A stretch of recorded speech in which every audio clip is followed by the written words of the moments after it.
Welcome back, ladies and gentlemen, here to the NECC Week 3 Rocket League action. We've had a whole week of wonderful NECC action. Now we're landing on Friday, and we're stealing someone to bring along with, possibly from another Overwatch game. I've got Chef Billy beside me for the first time here. NECC Rocket League. I'm so excited, man. What's up? What's up? I'm doing well. Just got done casting World Cup trials over in Europe for the Netherlands today. So, switching gears here, going to some carball action. My home state is competing here in the first matchup. It's going to be New Mexico State University versus Mizzou Esports. Their second team, I do believe. Club yes, this will be their Club B team. So hello to everybody up there at Faroe Field, Mizzou. I'm not biased, but I'm slightly biased because I live here. Well, you know, you have to have some fun with it, but looking at both of these teams, a similar start here in Week 3. They're both 2-0, only dropping one single game between them, and that came last week by way of New Mexico State University's 3-1 victory over A-State Red Wolves. And so on the other side, it's been two back-to-back 3-0s here for your Mizzou Club B. So both of these teams are rolling forward, looking to possibly make that stamp forward and be the 3-0 team everyone's going to be looking to knock off. I mean, if you look at what is going on in college, Rocket League, and CRL with their main squad, Mizzou's main squad, I can see why the trickle down effect is happening here. You've got a lot of space there. They've got a brand new esports lab. They've been broadcasting from there. So I obviously know a little bit more about Mizzou, obviously living here and being a fan of them just in general. So we're going to see who's going to come out here and get that 3-0 start to the season. I think we're going 5 here, personally. I mean, if we don't go 5, I think we're going to be cheated here. But it's really going to come down to midfield control. That's the first thing, with everything that's been going on with the bubble scene and with CRL and with RLCS, really midfield play has been it's the meta. You've got to control. You've got to control it. I mean, there's no other way to put it. Resource management, 50s, and these aerial 50s are also at a premium right now because a lot of teams they'll go up there and they'll get stylish, but really, the main plays that we're seeing right now is that control at the midfield line. So if you can control that right there and find a distributing pass, trying to switch fields, trying to run against the grain of play, those are the teams that have been really successful so far. And that's kind of been a hallmark of Mizzou's squad up in CRL is them being able to not only use the long ball, but also use some connecting passes coming out of their defensive third, really maintaining that midfield line, then pushing forward. So not a Wi-Fi connection, more of like a hardwired, going from one side to the other, making sure you keep it all the way there. But talk about 5s, talk about a lot of numbers. My favorite number here is 2 because we've got 2 teams. We've got 3 players on each side. We're going to run down some lineups here, looking at both of these squads. Flipping over, we have the New Mexico State Aggies here, bringing Isaac Vo, Fraud, and Yin's New Hands, a pair of freshmen and a junior with mechanical engineering. Well, I mean, we also got a nursing major, so hats off to that. My daughter is a nurse, so I am very happy to see another nursing medical student here. Now. And yeah, you're trying to get points back. Yeah, I mean, I've got to somehow. No, seriously, a nice, it's a nice spread of majors here for these players, and maybe Fraud will be the one that's able to kind of rally them around with a little bit of senior leadership and bring them to the promised land. I haven't had a chance to see the Cowboys here from New Mexico State. So New Mexico Pete there, their mascot. As we take a look now at Mizzou, the Tigers, Club B, journalism. 2 seniors here on the team, Ricky Bobby, Nick, and Staples here in their lineup, biological sciences, journalism, and business major. Yeah, I know I had an easier time with there. 2 seniors here, though. And like I said, I think the trickle-down effect from their top squad has really lent itself to the success of the rest of the teams that represent the black and gold of Mizzou. I think what's really cool is you look at it, you got 2 old heads in the seniors in Ricky Bobby and Staples, and then the sophomore, Nick. And so what that opens doors, perhaps both of these older guys to kind of, put their arms around and lead Nicks around, get them on campus, get used to everything, and also start preparing them, like you said, to step up and possibly start knocking on the door. And this is the perfect place to do so in such hotly competent, just good competition. They're already undefeated right now. They're looking to continue rolling forward. And so now it's just wondering who is going to, as you asked, be 3-0 at the end of this game or this series, and who's going to be 2-1. Well, I mean, I have my own thoughts about it, but we'll need to see how this is going to play out on the pitch. What's your call? My call? I mean, I go with the home state. I go 3-2 Mizzou.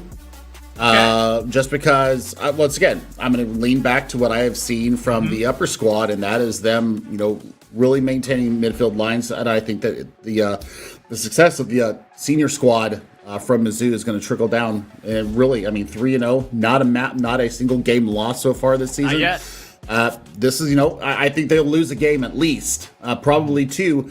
We'll see. We'll see how this works out. I mean, if Mizzou are firing on all cylinders, and if we're looking at how the senior squad plays, if they're playing at that kind of meta right now, then it's going to definitely be in. So, I mean, 20 seconds in here, Missouri looking to get some control here, going towards the other end. Well, I think on the side, and it's a bit awkward trying to get that fixed, so please bear with me. As there is first 30 seconds past, and kind of slow down on sides. Just teams trying to kill each other out. Also probably getting used to it. Finds one early. Well, I mean, that was against the run and play, wasn't it? I mean, just a little bit of a wonky touch there. Just oh my God, that's real robbery right there. Just an unlucky touch there, and flips it over the top of them. So now New Mexico State 1-0 up, only 47 seconds off the clock. I put some touch on the backboard. Out here. I'm the Tiger trying to position this forward. You need to be careful here. That's your own net, buddy. It's now. That's here. Rod. Control trying to find his teammate in field, but it just intercepted by Mango. Now put some pressure on Mizzou. Able to find it. Well, we're going to be able to see if they can build something off the back of this. Yes, they do. The water ball goes up top.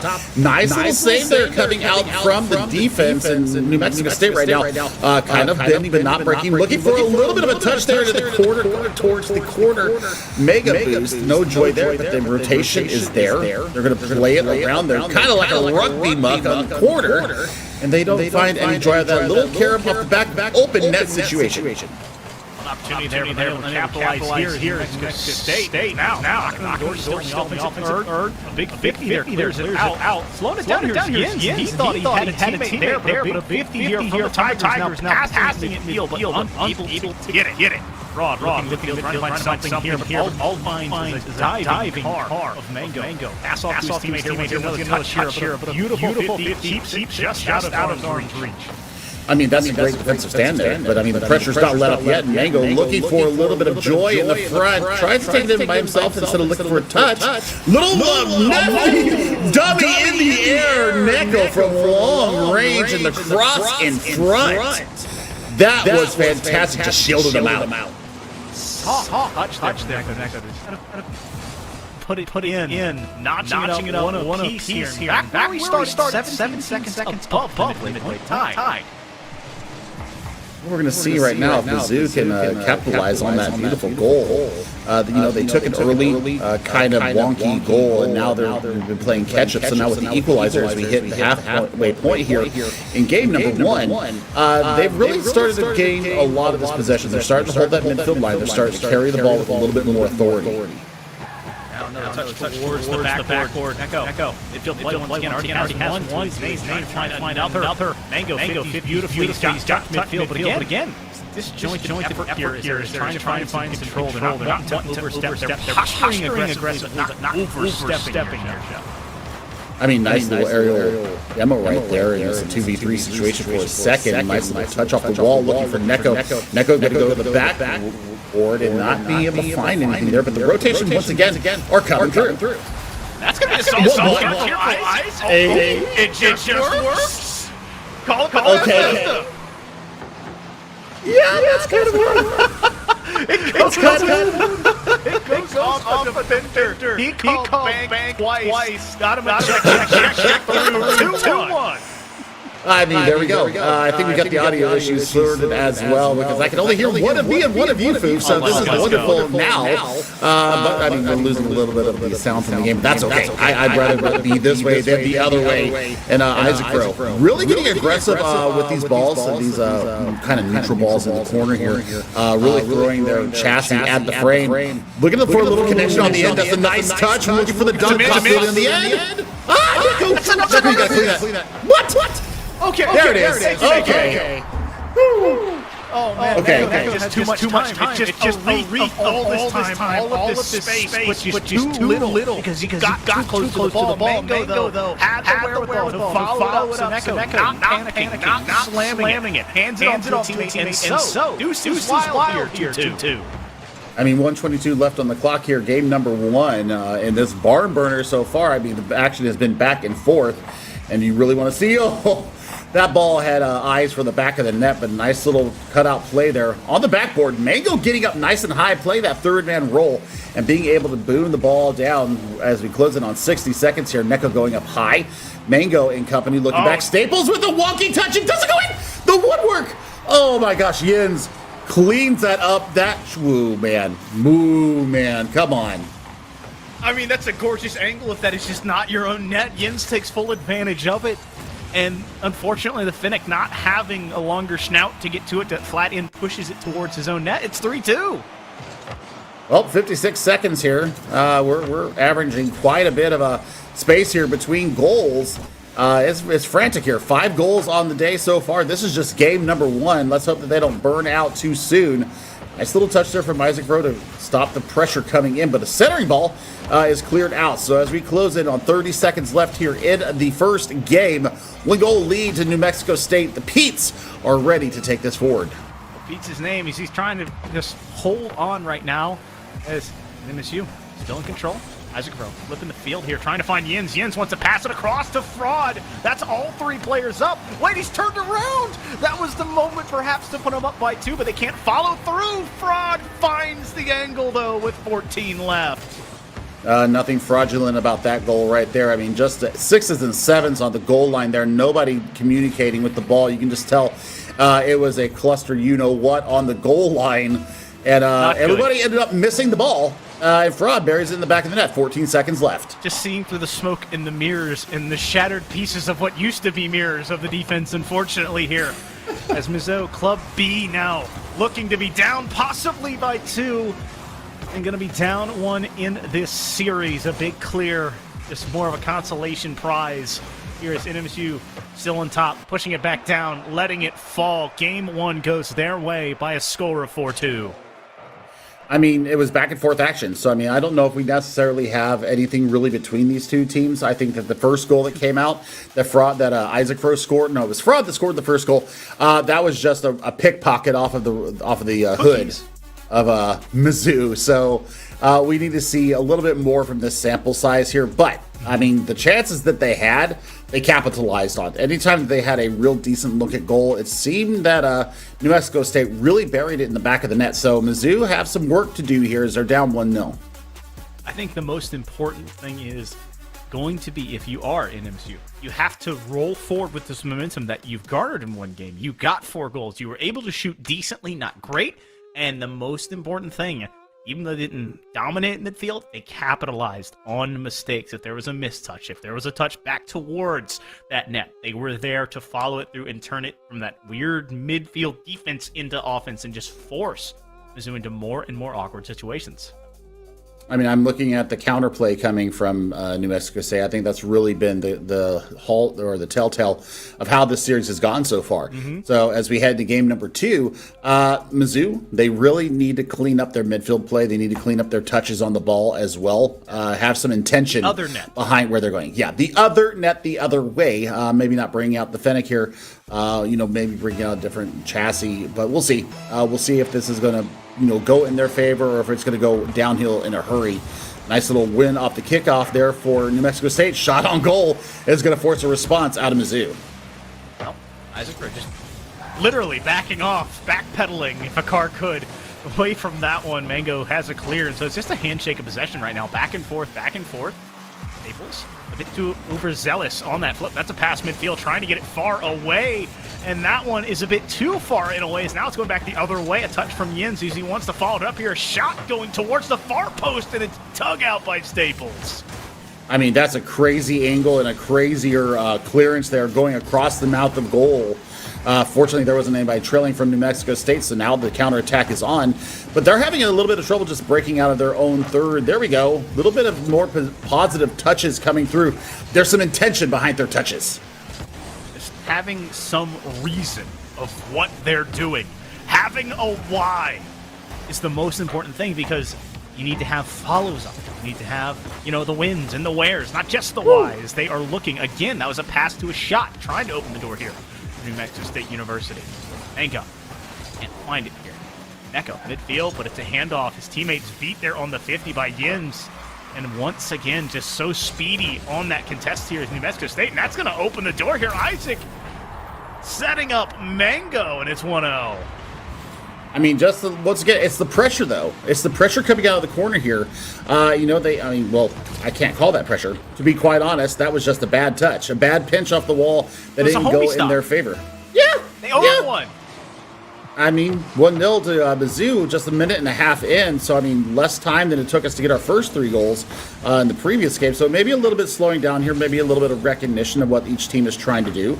Nice little reset of the mental, but Isaac gets it back. So the homie pass has been paid back once again. He made sure to take advantage of this one. NECC trying to find a clear, and it is put low, not high. It's such a difficult task when you are sitting on the goal line. You see a teammate in the air. You're like, he's got it for sure. But 1-1 is the answer right now, tied with just 90 seconds taken off. 7 seconds between taking the lead and being equalized. That's got to be a little bit of a bummer here for Mizzou. Let's see how they respond here. Going through the next phase of this contest, the series is starting to heat up a lot more here. And yeah, I mean, I like that 50 there in the midfield, Actual won by contest. Mizzou. Yes, actual contest, actual physicality on the ball, and that sets up the goal Teamwork. right there. It makes a dream work. You don't need to play defense when you're watching replays, and that's exactly what New Mexico State says. We're sending them all. We're going to the upper left corner. We're going to be up 2-1 with 3 minutes left. Oh, Mizzou is having a fun day now. I mean, they're starting to get their act together. They're starting to find some passes. Long orange. Yeah. More Zoos and orange, yes. Closer to the gold than what we would expect, so... I mean, it's okay. It happens all the time. We're going to be fine, Foof. We're going to get through this together, buddy. Thank you. You just lead me back to my corner where I can understand that blues and oranges are different teams, and it's all that really matters right now is Mizzou had an answer.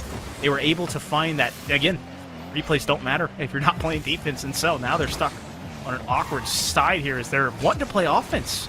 But the ball just sticking away from them right now. That's a shot, technically. Answered at midfield, though, so no shot coming through. And another one being answered. And so, Tigers trying to find something here. Already having a spark of a lead, perhaps trying to turn it into a blaze of maybe turning around this series. Well, I mean, I think we're going to get an equalizing game score here if nothing changes here for New Mexico State. Well, that's a great shot, but a great positioning. Man, what a skate back there from Mizzou. They're knocking. They're starting to put the pieces together. Both these teams are starting to figure out how to get around the other team's defense. And this is starting to be a little bit ping-pongy, going back and forth. And I mean, really, somebody needs to settle the ball, get a couple connecting passes, or you can do that with Mango moving forward and just, whoop!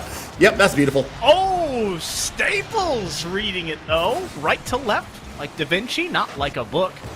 And that is the perfect way to set it up. Technically a demo coming through, but it's not enough because they have another.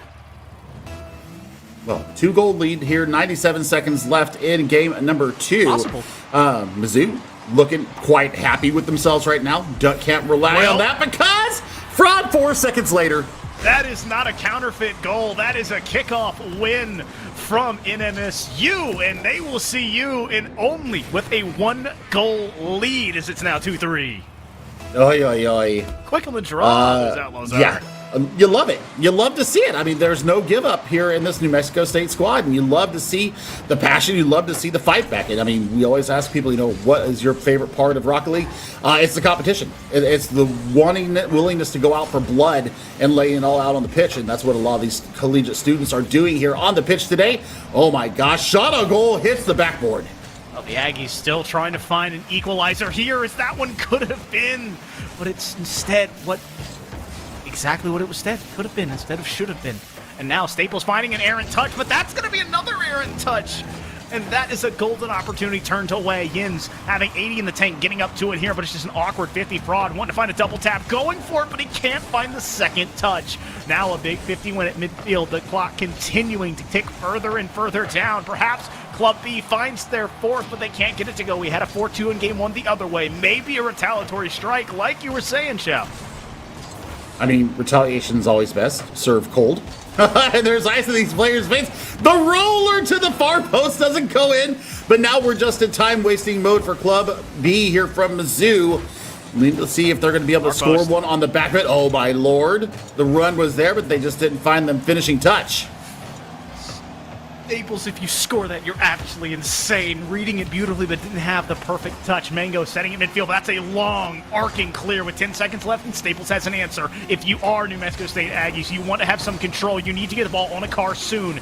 Looking to find the pinch here to midfield is Mizzou. They want to have one final touch. Yins putting it up high. That's a double commit on this blue team, and so now it's dangerous here. The top touchdown puts it right back into Ian's hands. This could be dangerous. Mango's already up.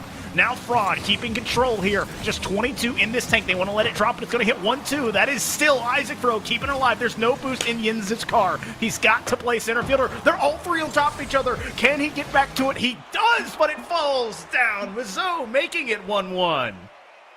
Well, I said that this is probably going to go 5, and I think that I'm going to go ahead and stick by that because, yeah, it's a start. 1-1. It's now going to be a complicated 1-2 after this. But, I mean, Mizzou definitely got their act together. They're feeling much more warm in the hands. They started finding connecting passes. They started fighting each other on the field. You could tell that the communication was working a lot better, too, Foof. So I think when we can see these things happening in game, the comms, when you see the comms come together, seeing people call people off the ball, seeing, I've got this, I go, whatever comms they're using, you can see it happening on the pitch in real time. And that's something that we saw there in game number 2. For New Mexico State, I mean, they played the same way. It's just Mizzou kind of elevated their game a little bit. So now we need to see the Aggies bring themselves up to the same level and keep butting heads here because this is great Rocket League. I think the scary thing about the Aggies is they are like this behind this. They're light switches. They wait for moments and then turn on. You saw it. They immediately turned the offense on. They had answers, and they were knocking on the door until they ran out of boost. And so, man, something I love talking about, Chef? Rocket League is actually a resource management simulator. There are 3 key resources. First and foremost, it's boost, right? You want to manage how much boost you have in your tank and how much boost you're allowing your opponents to have. Second, it's possession. How much time you have the ball in your control. And third, the most important, manpower. If you have the single man to do it, it doesn't matter how many defenders are in the way, and the Aggies score. I mean, that's just a calamity of errors there from Mizzou on the back line, though, Foof. I completely agree with the resource management as well. The other big resource here in the game is the ball. How do you manipulate the ball to do your bidding? I think that's the one that you missed. I call it possession. Keeping control. Possession is let's control the ball, but how do you manipulate the ball? I'm gonna. It's two different things. I'm gonna fight you. I'm gonna fight you on this one. But we'll go on. I mean, look at fighting on the field and demos coming through. Isaac is a little bit ticked off after losing game number 2 and has taken the aggression out on the Mizzou players. Weird ball in front there. Mango looked for the touch, but wasn't able to get on the end of it. So Mango now back into the quarter, looking for the mega boost. Does get it. So here comes that resource management once again on the line. Touch. Shot. No. Oh, so close there, Foof. They almost had the go-ahead goal once again. Well, they had the extender perhaps lined up, but they had the straight line defense there on that left-hand side. And by the way, manipulate to handle or control. Jeff, I will not die on, but now perhaps finding a hill to score on.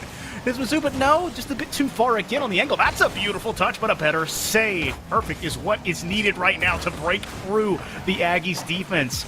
The Tigers, they're fooling around. They're trying to find something. They are prowling in this offensive third, but is having to dig their heels in and make something happen. Good control here from Staples, but no boost to follow means an early clear back.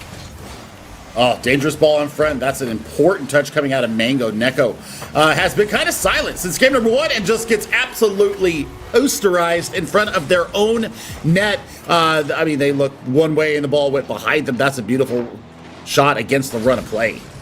It just all starts when you see all 3 players move to one side of the field in the defense. It just leaves way too much room. You're way too close together, and all of a sudden, it's 2-0 here in a series that they felt like they were right back in it. They had the momentum coming forward. And the Aggies roaring back, finding their guns, making it happen right now. Still looking for a third, perhaps, as that one's turned away for the moment. I mean, the time management aspect of this is also good. Upper 90s shot from the pickpocket there from Fraud. I mean, that's just highway robbery right here. Watch this. Little touch, and then just bink, dunk, and up. Upper 90. Beautiful shot from Fraud. About 55 miles an hour on that goal. We're getting the metric KPH there, but, I am partial Canadian. I do my metrics. So, hat trick lead here for the Aggies. And now, Mizzou, call out of sorts right now. Oh, have to find something that fits, be it offense or defense right now. Yins has already one assist to his name. Looking for second. He couldn't find the bump, but it does not matter. Fraud now has 2 coming off of the nose of Yins. Those octanes working beautifully together. Oh, man. I mean, look, NECC went into the challenge and then pulled off, and that just clears the entire line for Fraud to bury it home far post. And, I mean, you know, I'm not sure. I'm not sure what's going on the Mizzou squad right now, but, I mean, this is 6s and 7s from them. Well, now Yin's trying to find one of his own. He's had 2 big assists already. That is double the lead that they had. My question is, it's a race. Is Fraud going to get the hat trick first? Or are we going to see Isaac Fro get the hat trick first here? Or perhaps can Mizzou have an answer finally? I mean, Mizzou needs to do something different here because what they're throwing against the wall ain't sticking right now. Maybe a little bit of controlled touch in front of the net. Yeah, I mean, it was better. It was different. It wasn't the same. And a 2v1. Yeah. I mean, they had opportunities to find a teammate there instead of trying to carry it on your own. There's a shot cut back. Nice save coming in from Yins once again. Just got to take advantage of when you have the power play and holding on to it a little bit too close to the chest. After some control, Mango wanting to turn around to this one. He got the demo. He could open the door, pass forward. That's what you want to see, the 1-2, but it's turned away.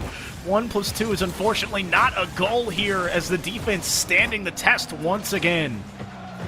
But still, better. I mean, the 1-2 touch there, it doesn't go, but I mean, it still put the pressure on the defense and made them come up with the save. So, I mean, you know, something's going to stick eventually. Oh, good touch. The Rocket League is a game. Oh, my God, what a save. How? How is that not a goal? Mango did almost everything right. Heck, he put it in the Raptors where no one should have gotten to it. It was going to go bar and in, but instead it's bar car out. And so, New Mexico State University, Pete, still up 4, looking to go up 1 once again in the series. And it is all eyes on NECC as he's got control. A flick over 1, trying to find the touch, but Yins shutting it down again.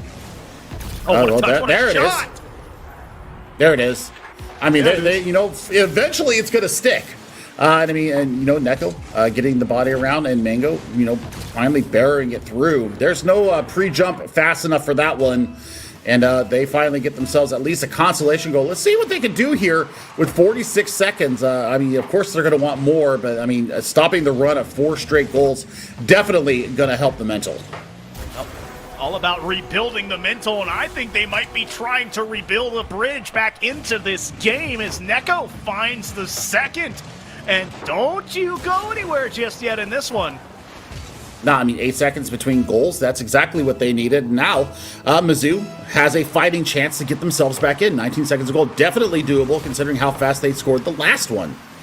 Aggie's starting to sweat right now as pass midfield from Fraud, but his teammates a bit too far ahead. Staples just needs to collect this here. The 50 a bit aggressive, but if he finds a second touch, that is an easy call. Oh. But again, it's just a hard angle. It's now past midfield. Fraud wanting to get to it here. Yins can't find it. That's going to be going in. Mango brought him within 1, and it's been a team effort. It's now 3-4. I mean, this had no right going in. Three Aggies are on the scene, and none of them get to it, and it just drops over the goal line. And now Mizzou got to be feeling all kinds of momentum. What'd you see at the crime, boss? There was 3 Aggies, all of them dead. I don't know what happened, but ball made it through. I don't know yet. Right now, Mizzou still down 1, 8 seconds left. Now looking for infield passes, but it's going the wrong way. What, Mango? Needs the kickstarter here. He got 2 in the air. Now a quick touch there, pushes it back down, and no! Another comeback attempt falling just short. And NMSU taking a 2-0 lead here, Jeff. My. I mean, they scored 3 on yours. On the trot there. Meow, she meow. Yeah, I mean, that was just different. They completely turned the switch on. Maybe it was the Aggies taking their foot off the gas a little bit. Maybe. But, I mean, those 3 goals were earned. And that's something that's going to really play in the back of their head. So, I mean, 2-1 score now here going for New Mexico State, and they're on match point. Mizzou needs to win here to take us to game number 5, as I promised us earlier in our predictions. Don't let me down, Tigers. Quote, meow. Hello? Well, Just if you don't want to let me talk down. predictions quickly, I don't know how much time we have it, but I will share God. my prediction only if we go to Mythical Game 5. I have a little trick. This is a flashback all the way from NECC playoffs of last year. I think the Aggies may remember this one, but right now, all that really matters is 0-0. 5 minutes, 5 seconds already off the clock. 6 cars on the field here in Utopia Coliseum, trying to see if we go to Game 5 to figure out who stays undefeated here. Well, I mean, good possession right out the gate from Mizzou. Definitely putting New Mexico State under some serious pressure. But I want to see them get a little bit more aggressive going into these 50s. I think that they're kind of, I don't know how to really put it. It's kind of pillow touching it. They're kind of softing in there. They're not going full reckless abandon into these challenges. And I want to see just a little bit more violence from them. They're Tigers, for gosh sakes. Well, I've seen very few demos, perhaps, but that could be the shot heard around the Coliseum as Neko finds the dish from Mango. I mean, that's just beautiful. It's just a kiss, just a little touch that goes in straight up the gut. And 1-0 here to Mizzou. Mizzou coming out strong here on the back of 3 goals in less than a minute from their previous game. Well, having a chance here to try and build on that offense that we saw in game number 3, but perhaps getting a lead now might be the catalyst that they need to equalize the series once again. Isaac Rowe opting to play off this here. Good call off there is now. It's another touch towards the midfield. A soft one of the Tigers going to drop it back down. He's going to find the second touch. Staples, are you kidding me? Well, you talked about it. I mean, there's a little kiss, just a little flick. Oh my God, this just staggered flip reset. You absolute madman. I mean, we've talked about how close he's been to just on the edge of glory. Well, that was glory right there. That was a beautiful goal and beautiful control from Staples. So really showing their worth there. You know what it actually was? Was it? That was easy. And right now... All right, Comedy comes in 3, so I can only do it one more time, or you can perhaps pull it out. But right now, trying to see if they can break out is New Mexico State University, as they are on the offensive end, but unable to find Pater again as Fraud. Losing a 50 out there, but still has control. Bumped off of the play here. Yins looking midfield. He's got a teammate there. That could be the answer, but no! Picking up the phone is not a goal, but instead, that pesky post. Well, the woodwork being a friend to the Tigers here. Yeah, it works.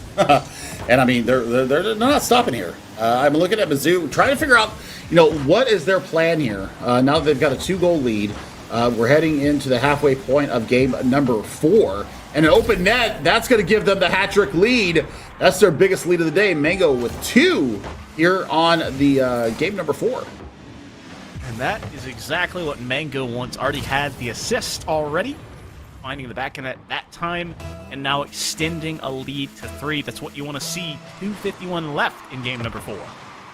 Well, we're going to see Mizzou get a little bit more aggressive on this kickoff. I don't hate it. I want to see the aggression come out from both these squads. Nice little near post shot. Nice positioning there from the back line of Mizzou. And you know what? I think the Aggies might have gotten just a little bit upset going down a hat trick here in game number 4. Ball kind of floating in the corner here, looking towards the mega. What a flip from Staples. Absolutely breaks the axles. Fraud trying to find the chip, but unfortunately, just enough of a touch to dissuade Isaac Rowe too early, getting a demo here on Yins, but that could be the slowdown that the team wants instead. The Aggies had a shot, but it turned away. This defense from Mizzou, they're taking turns playing really good offense and really good defense, and so I'm worried for you a little bit, Chef. Game 5, it's not trending well here, as the odd games have been New Mexico State University's, and the even ones have been Mizzou's. I mean, it's not fair. Numbers are not fair. Let's just put it that way. Coin flip. Yeah. We'll be fine. I think Game 5 is going to be the barn burner that takes all these games and pales them in shades. I'm just saying if. I mean, minute 40, 3-goal lead. New Mexico State definitely has the wherewithal to get themselves back in. Isaac, no joy there. Had a good angle on the ball. Just wasn't able to flip the chassis around. Now the counterattack coming from Mizzou. The big thing is we saw, 3 goals scored in the span of 40 seconds. If you count this game as well, 55. So, yeah, a ton of time, but now 4 needs to be the answer. He flicked it too high. This is the follow-up turned away in Yin's new hands, perhaps given new life. A pass down to midfield fraud. He's had so many, but that one aimed a bit too high. A beautiful clear. Now looking for a transitional play is Mizzou. 2v1. They need to find one more touch, but that one going across the net. NECC looking midfield, but again, it's just more of a controlled touch. It's a bit too far away. Mango into the corner, playing it aggressively here is the Aggies. Another touch towards the backboard, but another one not finding pay dirt.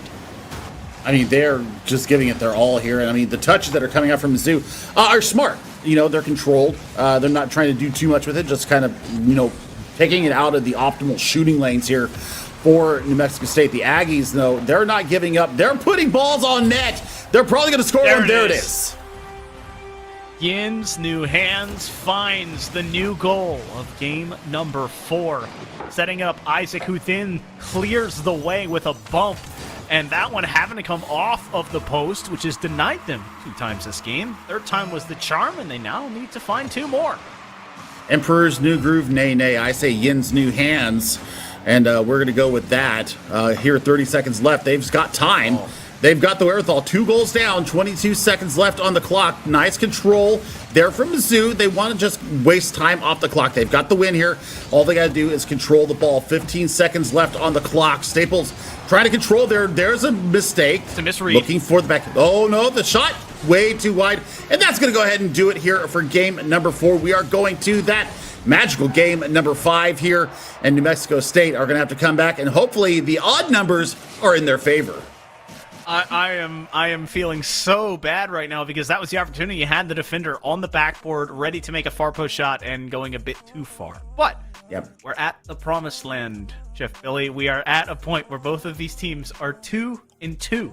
And so, as I believe my prediction is ready to be put up, I have a team that I bet on before and lost, but I am a returning fan. I think New Mexico State, I had 4-2 at the time. It was the playoffs, so we don't look at that. 3-2 here. All right, I think they can close this thing out. I've just got one thing to say. M-I-Z-Z-O-U. Mizzou, Mizzou, Mizzou.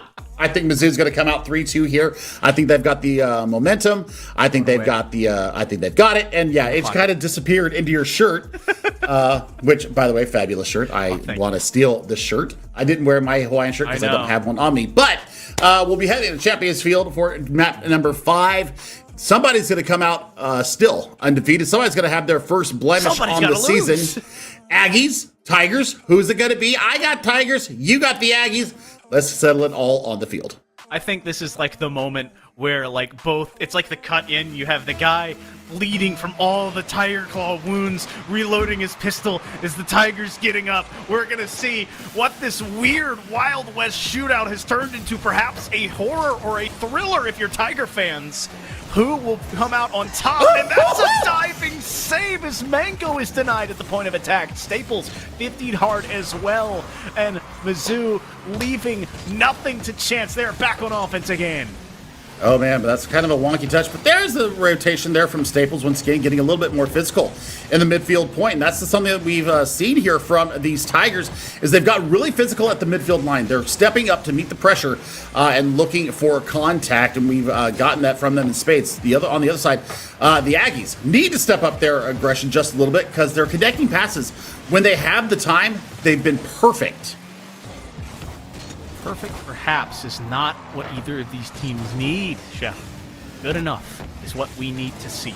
2-2. 4 minutes left. It's who is at a possible 1-goal advantage when things are all said and done. Maybe it's regulation, maybe it's overtime, but all that matters right now is finding the first blood of game number 5. Momentum and perhaps some more resting on the back of it. And Yins, this is an aggressive push. He's got 2 of his teammates so far up the field. And so feeling confident, couldn't find it. Fraud setting Yins back up. Yins midfield play, wants to find a far pass. It comes off the ceiling and is intercepted. And Mizzou having touches into the corner, but they haven't got it cleared just yet. Do you feel like everybody's playing, that Mizzou's playing a little bit cautious here after that first flurry of shots on goal? I mean, I thought they would be up 1-0 after that Mango dive in, but here we go. There's the passing play. There's the touch off the backboard. Nice touch from Yins. vision was there. Had the receiver, had the shooter. The defense finding just enough to push it back out. And now Mizzou here at 120 seconds off of game number 5 scorecard. Champions Field wreathed in the gorgeous light of this amazing stadium. Champions of the past trying to create maybe champions of the future. But right now it's about winning touches, about winning plays, finding the goal here. That's going to be a miss on an open net. Now the far post is not working either. And Mango going back the other way has 2 boosts, trying to play mind games here. A wave dash under it, but it's turned back.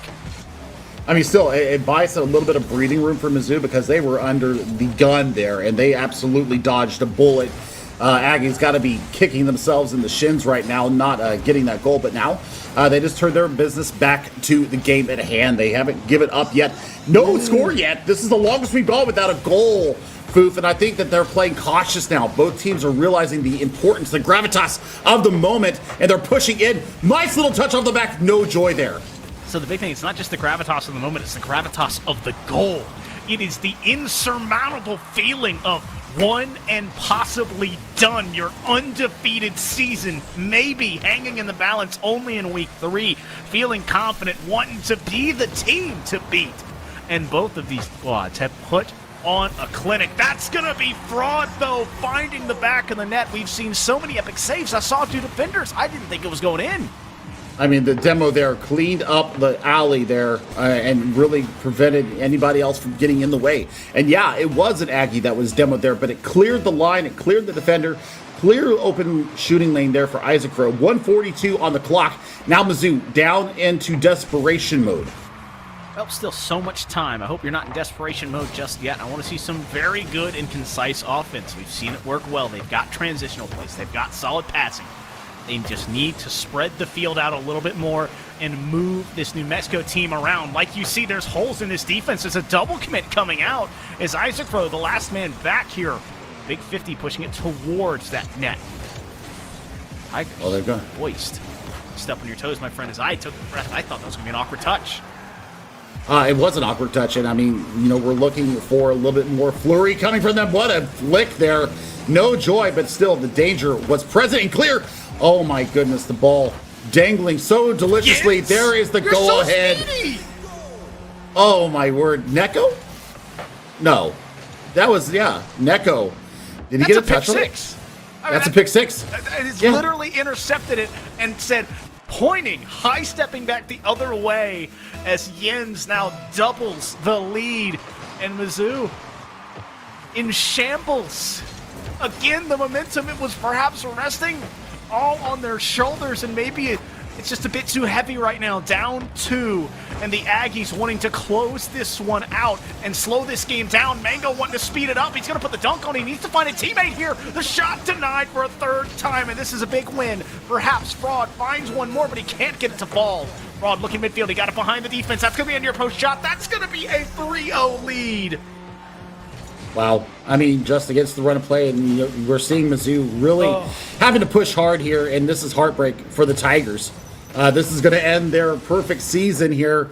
New Mexico State came in. They're the odd man in because they have the odd numbers, winning games 1, 3, and 5. Unless you scored 3 goals, 9 seconds per goal, not even that now. It's going to take a massive undertaking here. Now, we saw 2 goals in 8 seconds, but it's going to take even more of a push here as we close in on the 10-second mark. That's going to do it here. Mizzou, Club B, going to go down to New Mexico State. The Aggies out of New Mexico taking the 3-0 win here in game number 5 and taking the series 3-2.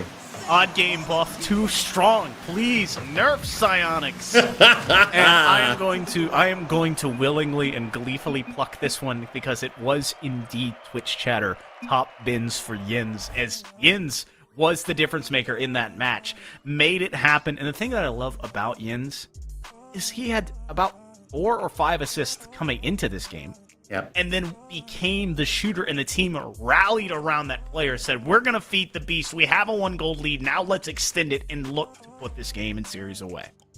No, and that's exactly what happened. And you love to see it. You love to see the mental for both squads. I mean, honestly, going into game 5, it was anybody's game. especially with the fashion that Mizzou won game number 4. But New Mexico State, they got the odd game buff. Please nerf 2 OP.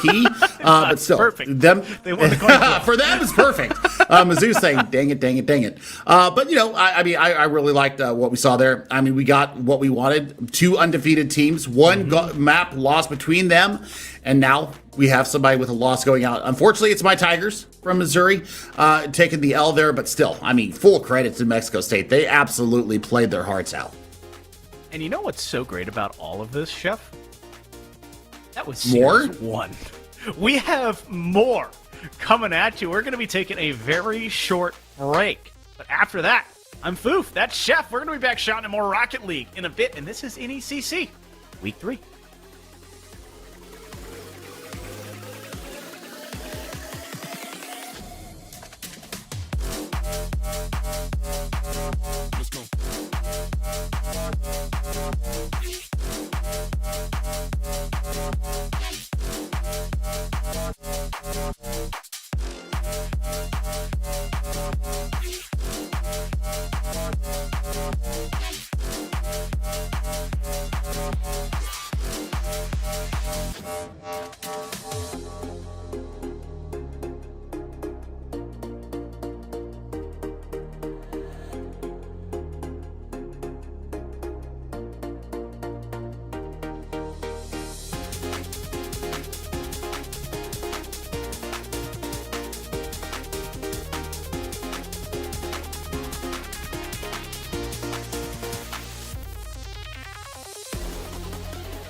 Ladies and gentlemen, welcome back to NECC Week 3 Rocket League. I'm Foof, that's still Chef Billy, and we're still cooking off of that best of 5 where we got to see the best of all 5 games.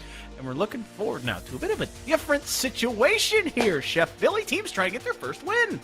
Yep, and seeing some of my former people that I've casted over in another competition. Fairfield coming over from another competition representing the MAC. But let's take a look at Farmington State College here, FSC, as we'll call them from here on out, because that's a tongue twister. Here is their roster coming out here. Dirty Boy, Ty Dot, and Otto. A couple seniors and a junior, so maybe the senior leadership will help them here. Yes, upperclassmen might be the way for them to go. Definitely looking at some business majors here, economics and business management. So, yeah, going to have a career outside of esports once they're done with college. But you know what? They've got a challenge in front of them. And you were saying that their mascot looked like a what? There's a certain creature from a certain unnamed game developer that looks like a death clump, but we're not going to worry about it here because the big thing is, if there is any communication issues on this team, we all blame Dirty Boy. He's a visual communications team, and Dirty, this is a audible communications game, and so I wonder if he's like holding signs up, you know, if they try to do sign language to the game. Wow. But most importantly here, it's going to be about, you talk about it, the old heads rolling forward, but now looking on the opposite side of the pitch. Look at it, this trio being brought in from Fairfield. It's a kind of a smorgasbord of age. You have Lou at the freshman, you have Matter at the junior, and then you have Scout as a finance senior. So just kind of a lot of differing experience levels there. Well, I mean, Matter and Soccer Scout, I know. Lou is the unknown quantity here. Matter being Soccer Scout, you know, they were very dominant in the other league that I was watching them in and casting for them from. Elysium is the team member that I don't see here. Maybe is going to come in as a sub. Maybe is unavailable due to classes and such like that. But I know what Soccer Scout and Matter B can bring to the pitch here, and its control. There's good aerial play, especially from Soccer Scout. So we're going to see what these Fairfield University players can bring up against Farmington State College FSC. Let's get it started. I think it's going to be very important to say with FFU and FSC. I got to say, I'm very intrigued because last time we talked about having a great start, looking to roll forward, trying to be undefeated. Now it's on the opposite side. You haven't had the best start. Both of these teams started week ones dropping 2-3. So they took it to game 5 and then couldn't close it out. And then we don't have a report coming through on the week 2 match against UHeart from SSC. But on the opposite side, Fairfield's coming off of being swept. And so a lot of times you talk about trying to carry over momentum, trying to roll forward and continue moving on. I think you have to let the past be the past here and step forward here, because there's 5 minutes on the clock, 6 cars on the field, and perhaps 5 games to make the best of this young season. Well, we'll see a nice little bit of rotation there coming from Farmingdale right off the kickoff. So, I mean, they're definitely looking a little bit defensive-minded here early in the get-go. And nice touch coming through from, I believe that is Matter there. Yeah, Matter is the captain of this team and really will put the team on his back. So we'll see what these Fairfield players can get done. But I tell you what, it's going to come down to midfield play once again. It's going to be able to who can control the Megas, who can control the possession and get physical and meet the challenge as it comes to you. Getting something here as Matter wants to find a soft touch. Journey Boy, though, up and ready early now. Pass off the backboard, has teammate far post, and they caught him up early. Double commit on the defensive side, and so Farmingdale possibly in shambles right now, but living on the Raver's edge. Fairfield again, another touch midfield, trying to find a shot, but the third man not there. Scout sent to the moon, but got the pass off. That's going to be a shot off the backboard. Otto, though, shutting it down until a minute 14, or a minute 6 off, excuse me. Scout and company looking to make something happen. I mean, lots of possession right now here for Fairfield. So, I mean, they're keeping the pressure on, using some nice mechanical moves there to be able to get around the defense. I mean, look at this carry. Look at the little dump on front. And that should have been a shot angle, but no, the angle was just wrong from Fairfield. It's just a little bit too much patience, on my opinion, on the defensive side of just giving so much free real estate, especially in front of your net. But no harm, no foul. Another double coming out on the defensive side is Fairfield trying to push forward here, maybe take advantage of it. That's another backboard touch. The follow-up, a little bit delayed here. It's a pass midfield, the 1-2 to 3-3, though, far left. Can't get it to fall. Another touch off of that left wall. Otto and company finding a pinch to flip the field. Matter pushing it midfield. Going to find a touch past Journey Boy. No, hands it off to Journey Boy instead. Well, Scout is there on the scene to be able to clean it up. And, yeah, I mean, look at this. A free ball there down in the offensive third and nobody really to be seen from Farmingdale. So the turtle shell is definitely being shown here from them. And, oh, my goodness, Law Express had a shot on goal. Nice little interception, little bit of movement there from them.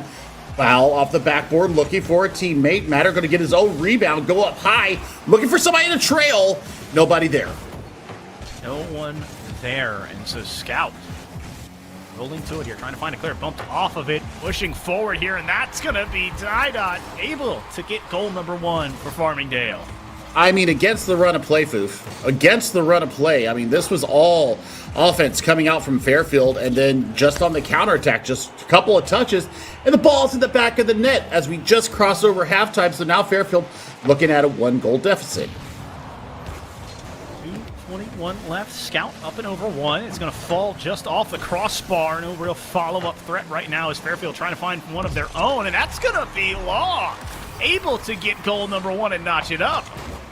Well, that's what you want to see, is an immediate comeback, and I mean, the replay shows it very well. Matter getting the bump there from inside the goal. Beautiful recognition there from Matter. Like I said, MVP of this team that I've seen so far across the competitions from Matter. So, once again, showing their worth. Right now, worth 1 in the hand for either team. And so, neither having too much footing. 120 seconds left. Scout wanting to find the soft touch. I think he technically was handed a flip reset there, but didn't have any chance to use it. Matter off the wall in time. Now wants to find some control. A pass off to a teammate. Great job of understanding low boost and letting a teammate find the touch, but no double being pushed through. Now a quick turnaround. Farmingdale has had one off of the transition, perhaps trying to find a second here with 98 left. Scout into the corner looking for a teammate. Matter flipping the field here, wanting to hand it off again, but it's stolen by Farmingdale. Well, I mean, this is the rotations that are really starting to come through here for both teams. They're both starting to respond to the pace and the tempo of the match. And I think that this has really been a big change here for Farmingdale, especially in the past 2 minutes, really understanding the tempo and got the finger on the pulse of this match. And now, breakout here from Otto. Going to need to race down and get on top of it. Nice high clear, but not clear enough. Well, it all starts with trying to find it into the corner sometimes and then finding a way out of it. All kind of sticking in this left-hand corner of your Farmingdale. Fairfield, they're enjoying the pressure. They just need to make something of it. You know, we saw them get a little bit too overzealous last time and open up a door for a counterattack. They're trying to poise themselves at midfield, not past it. It's now another shot towards the back of the net, but another save. Farmingdale on the defensive side still. This defensive third starting to get a bit more and more lit up on the heat map as Fairfield having to trade back on possession here because of the low boost. Well, I mean, Matter with a nice carry forward, going for that mega boost there, gets it underneath the tie dot. That could be a resource that is definitely needed. Scout up high, Scout looking through. What a save coming through from Otto. Otto making just enough of a touch. That was a 1-2 to 3 that did not equate to anything, but out to past midfield. Stepping in front of it there is Dirty Boy, and that is huge, keeping it just at arm's reach. Fairfield wanting to strike while the iron's hot. 3-2-1 here in regulation. Dirty Boy upside down, but has 100 boost. He's going to catch it and keep it up. Now a touch off of the wall there. Matter pushing it down, so OT in game number 1. Well, we'll see what Farmingdale and Fairfield can bring out here. A little bit of a kickoff. Oh, mess. That's an open net. That's it. That's it. Beautiful work. Matter on the demo there and gets it done. And I tell you what, no, that was Scout on the Scout. It was Scout on the demo there. Leaves an open net there. That's the golden goal there. That's game number 1 to Fairfield. Coming out the gate pretty hot. The counterattack goal that came from Farmingdale really kind of against the run of play because Fairfield had a lion's share of the possession there in game number 1, Foof. So we need to see a little bit more. You know, they're playing a little bit passive, and I want to see more passion, more fire, more willingness to go into these 50 challenges and really hold as close to that midfield line as you can. I think a big thing really starts on the defensive end here, Jeff, is because they're finding touches into the corner, but it's it. That's as far as it seems like their plan is on the defensive side. And it goes to both sides, but the longer clears have been more favorable to one. And so you want to have a pass instead of just a touch. You want to have a pass to a clear instead of a clear into a pass. And it's almost creates these fundamental building blocks of offense where instead of having to start at midfield with the pass is already going. So we've gotten these steps now. And so the offense is so much further ahead. It escalated instead of having to catch that transition play as it's happening. Yep, I mean, that's my biggest thing is that what is your intention behind the touch? Why? That's something, yeah, the why. What, I mean, I'm the master of why in Overwatch. I'm the master of why in Rocket League. I mean, why are you doing what you're doing? What is your purpose? What is your intention? I mean, it goes back from me. That goes back to me playing soccer, for, Canada back in the day. My coach always says, when you clear the ball, where are you going with it? What's your intention? And that's something that Fairfield has really answered here in Farmingdale, kind of looking a little bit lost. Well, right now lost on the scorecard as well, down 1 Farmingdale. Had a counterattack opportunity early on in game number 1, took advantage of it, but never could really strike the pan any more times. Law Express had the game winner, but couldn't get the goal one here. First blood elusive for now, as almost 30 seconds have ticked off in game number 2. Well, we're going to see, once again, this possession game by Fairfield. I mean, you don't have to play defense if you're always in the offensive third. Every once in a while, you'll get a booming clear come through. Maybe a providential ball in front just like that. And timed out once again against the run of play. It's just a non-committal touch here. And, I mean, it's a highway robbery and a great pinch. Probably circumstantial there, Foof. I don't know if that's planned. I don't think you can plan a pinch like that off the ceiling, but still, right place, right time. So you can play in positioning. Otto was calling for the 50 and had a teammate trusting him to tie in midfield. And so you talk about it. You want to see pressure coming out. There it is. Pressure either makes diamonds or bursts pipes, and we saw it in both facets. It burst the pipe of the defense and then made the diamond of the offense. Now the pressure going back the other way. A double commit diving to make the save is that deep third on Farmingdale to keep it at a 1-0 lead. We're not done yet. The rotations here are clean, but once again, it's just a dump out from Dirty Boy, and now the chase is on. So, I mean, there, you have an opportunity to maybe go a little softer with the touch. As we see Matter try to do there, just slows the play down, slows the tempo down, allows his teammates to get involved on the play, and also allows the rotation back to the defense. Well, Express has control here, wants to go for a ground pinch, but Turney sees it the entire way and turns towards it. Otto up early here, trying to bait Matter out, slowing it down here. Midfield, Otto 50 beautifully there. A pass to set it up, and Fairfield cherry-picking Matter down the field to find the equalizer. I mean, this is a beautiful 50 aerial right here, and Otto just clean off the frame there, and it's just a seeing eye pass there to Matter, cleans it up. 3:25 on the clock here. We're all knotted up at 1. We had some miscommunication there on the pop-up, and Otto trying to follow through with the mistouch. It just sets up a dangerous pinch, and Scout was the opportunist last time on the kickoff goal in OT, trying to be it there, but couldn't find it. Kinda in his own corner, slowing down here on the sidewall. Scout, just with the ball here, wants to find a touch midfield, but couldn't find the ball or the guy. All Express pass back, so this is an awkward spot with 5 cars on this spot. A double commit here coming from Fairfield, and so Farmingdale. The point of contention right now is they have to drop it all the way back down and find some boost and find some possession. I mean, we're looking right now at how Fairfield are dealing with this kind of defensive look coming out of Farmingdale. They're looking for these counterattack opportunities. There's the go sign for them to push forward. Dirty Boy going to try to take the ball off the hood there and actually get some joy. There's a great save, shot and save there. I mean, this is starting to work very well for them. It is, but again, I want to see the pass to the clear there. They had all 3 offenders up in the air and out of the play. If they don't panic touch the clear, they can set up a quick counterattack that should lead to, right now they have pressure, but it should lead to probably an early goal. And so now instead we're having this dance at midfield, and I feel like it's way of the drunken fist where both of them are trying to sway back and forth and make the other more uncomfortable. Well, I mean, there's more than one way to skin a fish, and I mean, you can take care of it one way or another. Or scale skin? Law Express. Scale, skin, whatever. I mean, yeah, you have skin. Yeah, but you crispy salmon skin. Like you scale it, like you descale it. You get the. You also got to take the skin off. Oh my gosh, we're not doing culinary 101 here on Rocket League. You can fillet a fish and have the skin. I'm Southern and we fry it out here. Foofy, my boy. I love you too. But what I love even more is the play here on the pitch. I mean, it's kind of going back and forth here. Nobody's really committing into going for the goal. It's kind of, it's almost like an oatmeal. It's bland. It's a cold kind war. of stagnant. It's a cold war. It's a war of attrition.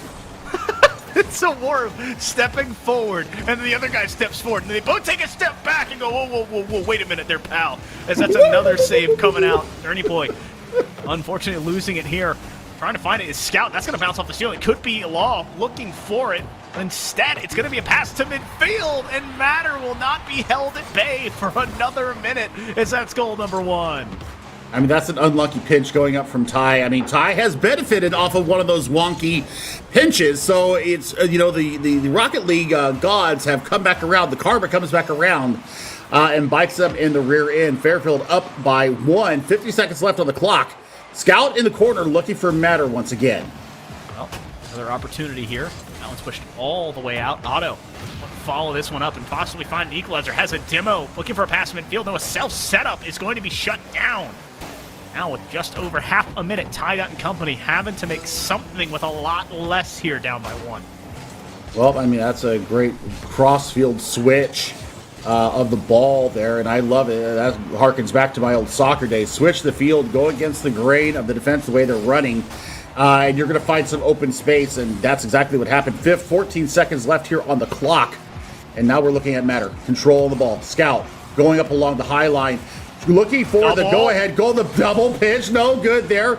Ball still dangling deliciously in front. Oh my goodness, this is going to be a 0-second drill for the God. Scott is going to look for it. There's going to be the ball down. That's a 2-0 lead here to Fairfield. And I tell you what, I mean, these games are close. Fairfield definitely feeling the brunt of the pressure, but coming out a little bit shinier than what we're seeing from Farmingdale. I feel like it's just kind of this weird spot where both teams can still very easily take it. Yes, it's a 2-0 lead, but it's not like a commanding 2-0 lead where you're like, right, 3-0 sweep. It's in the Raptors. It's all over.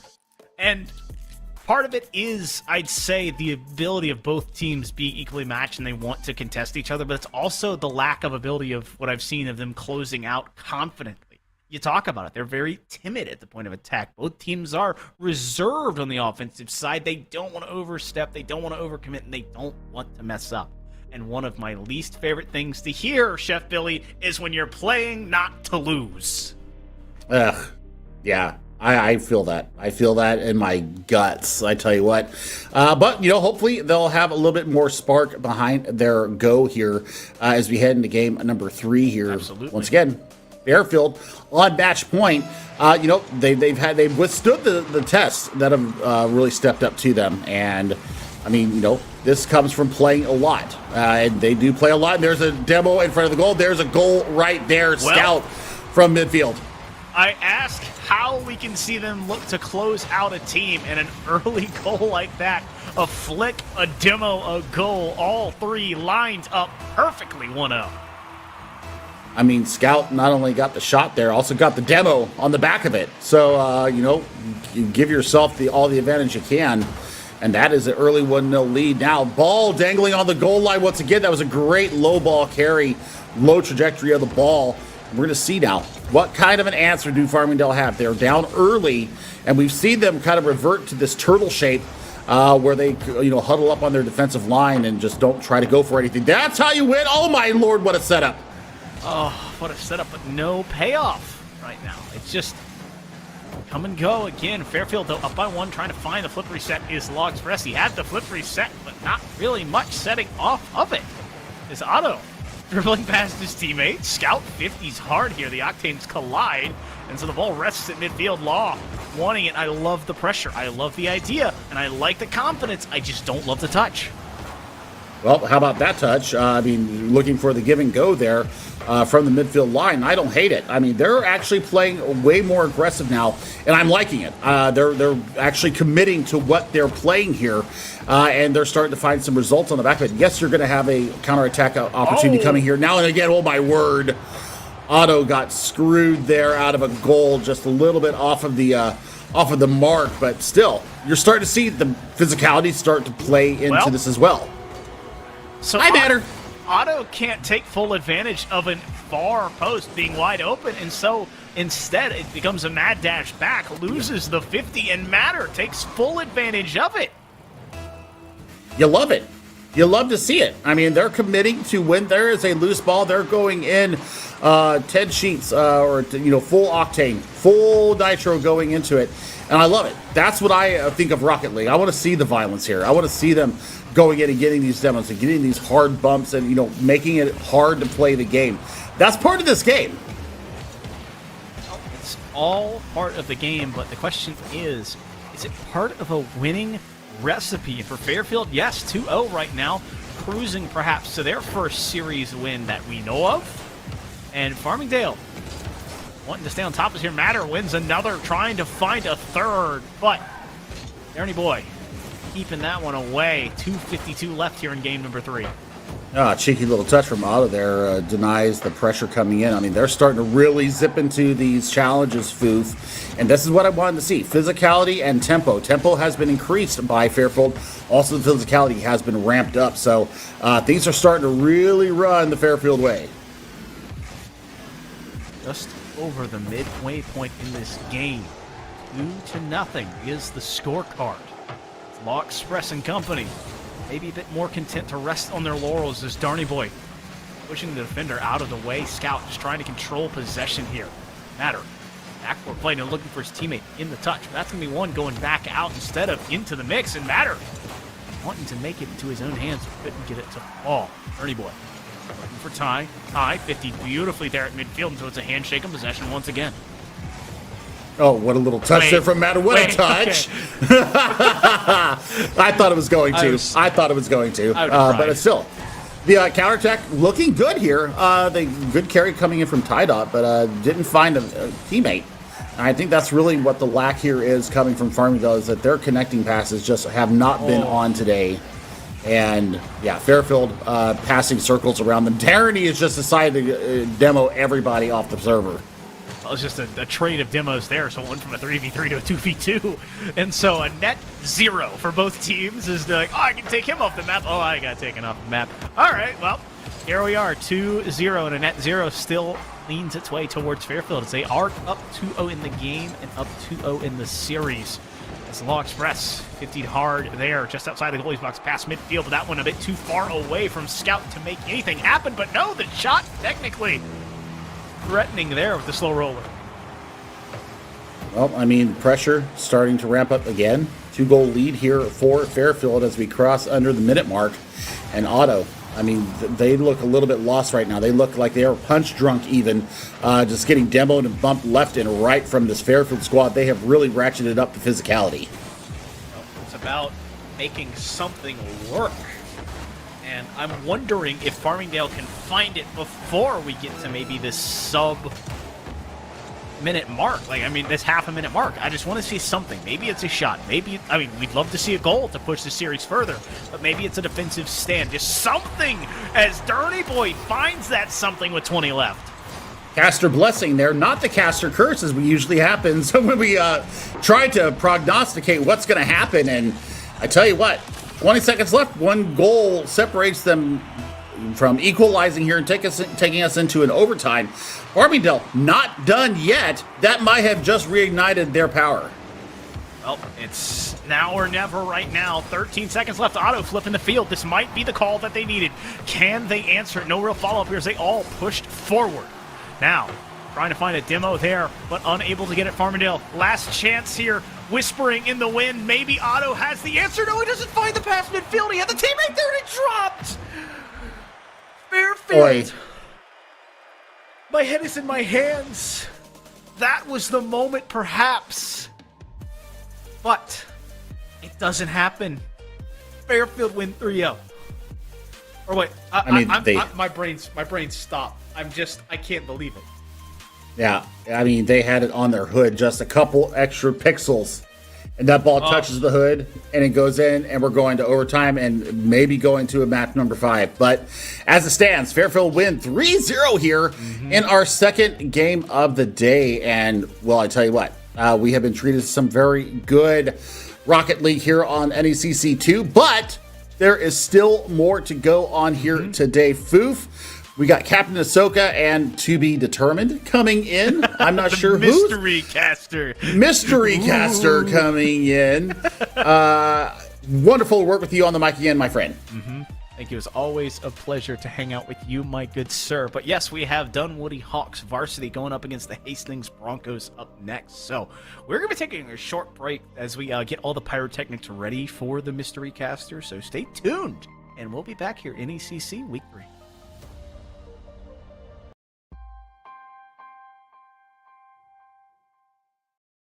Welcome back, everyone, to the NECC Highlighted here with week number 2. I'm your host, Orbital, and I'll be giving you once again some of the highlights as well as some of the funnier moments of this week. Without further ado, let's get started with the highlights.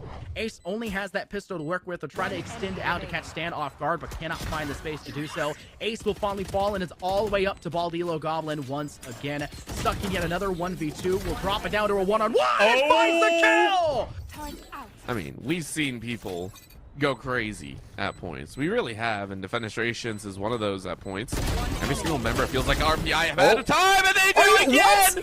Defenestrations goes ahead and locks in game 1. You know what? I've seen 10-2s become 12-12s. I have seen that occur, thus I always believe. I believe, but can the Warriors do just the same thing off of their attack? They're able to at least get one down, but it's a couple trees they can't afford, and that's going to be 3 for Maddie. Look, you said that they would have control as long as their gadgets were going to start trolling them. They're looking for the ace, and you know everyone's pulling off, backing off. T-Mill is going to do a one-on-one with a right-click feed. Do it, yes they will! Able to make a nice quick dink. They sink them down. That's an ace to start off the next round. Was given. Excellent knows. Trailblazer are going to be used, but immediately just gets canceled out thanks to a null command. Rymaster, though, able to at least drop low key. She hurt me. Gonna be tapping the spike there. Rymaster with the spray, able to get yet another. And now She Hurt Me walks out. Perfect timing. Operator barrel right into Rymaster's side. Mampa trying to make this one work, but now there's more than enough time for the orbital strike to come through. Doesn't matter. Good, actually, really good read right there. I will give credit where credit is due. Great read by Salty Archer to try and come out and challenge that, knowing that the check was going on. Probably heard that coming in. Now the flashes are coming back. He's got to run. That's the second exothermic being placed down.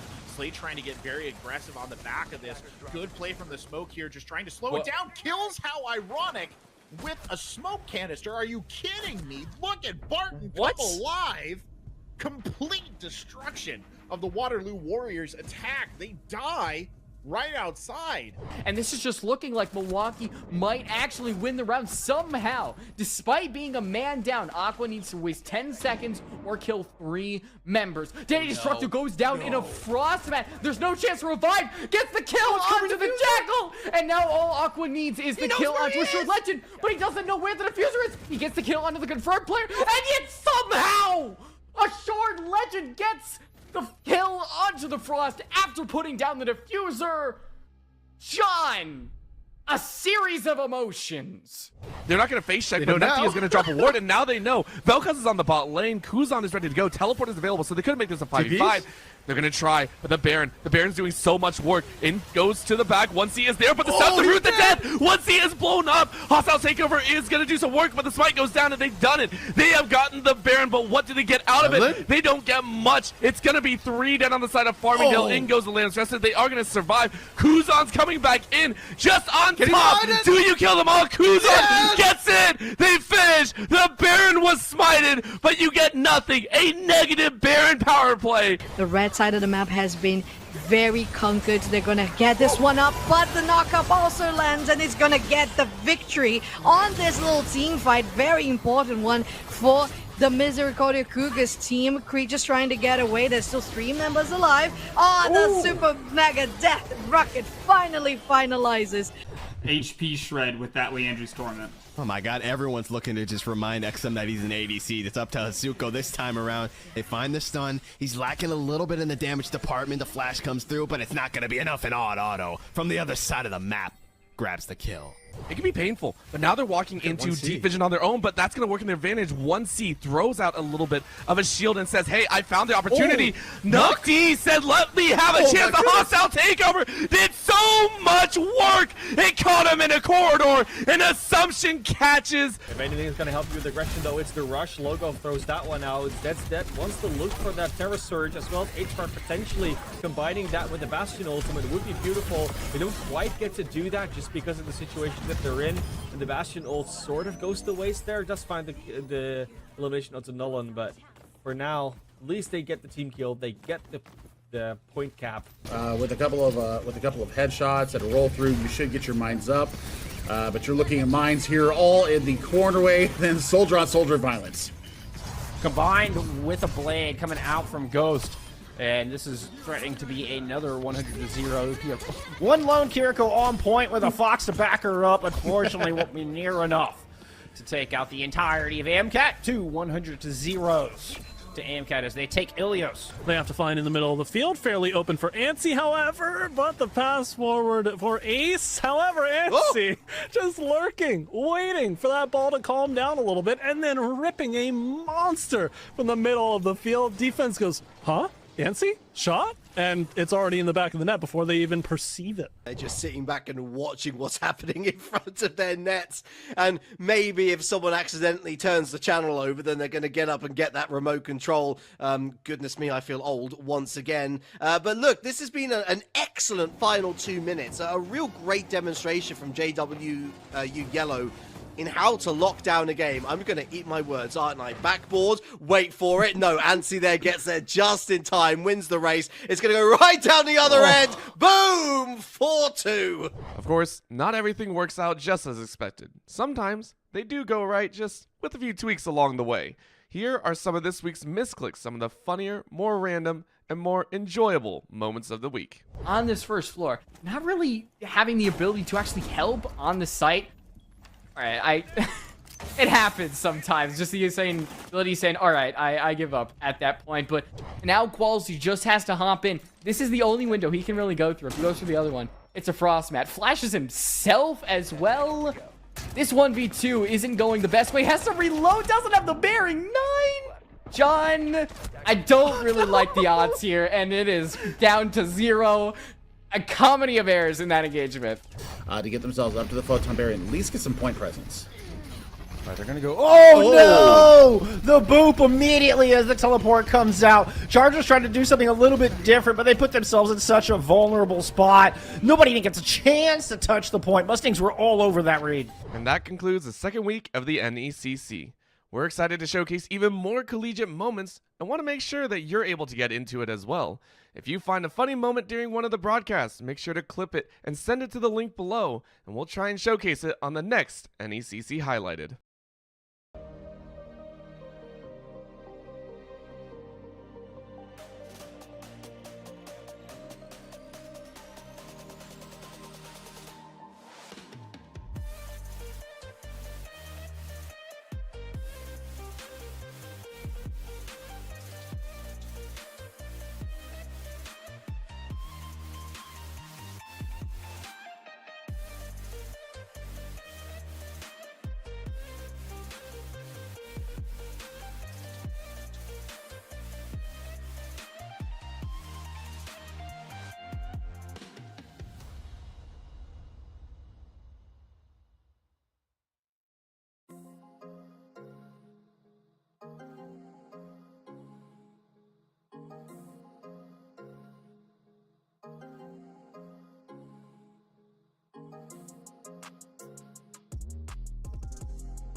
Hello, everybody. Welcome back to the NECC B stream. I am ZekTech. With me is Captain Ahsoka, and we have some news as our next matchup. Actually, Dunwood University has forfeit, and so they will take a loss for this series. We'll move on to our next series after a short break. But want to let you inform all of you. Thank you all for your patience, and you'll see Captain Ahsoka and I on the next one. But a couple words, Captain Ahsoka, on this next matchup.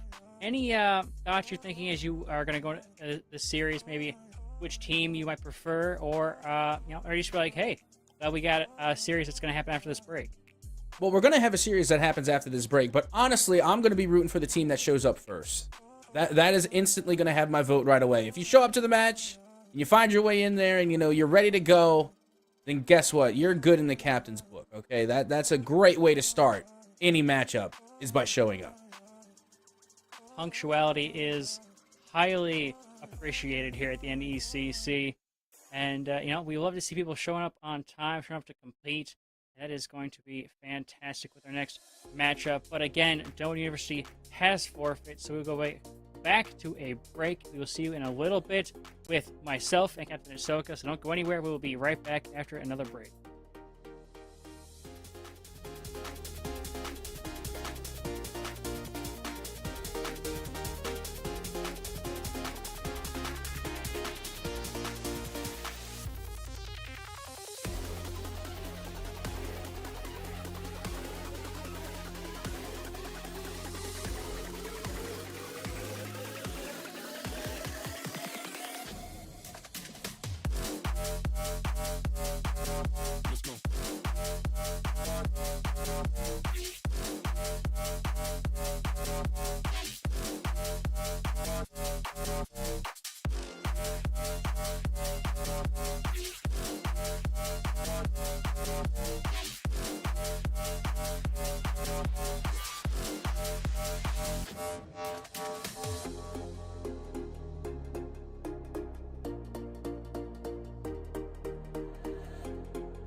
Well, look at that. The Dunwoody Hawks taking a 2-1 lead.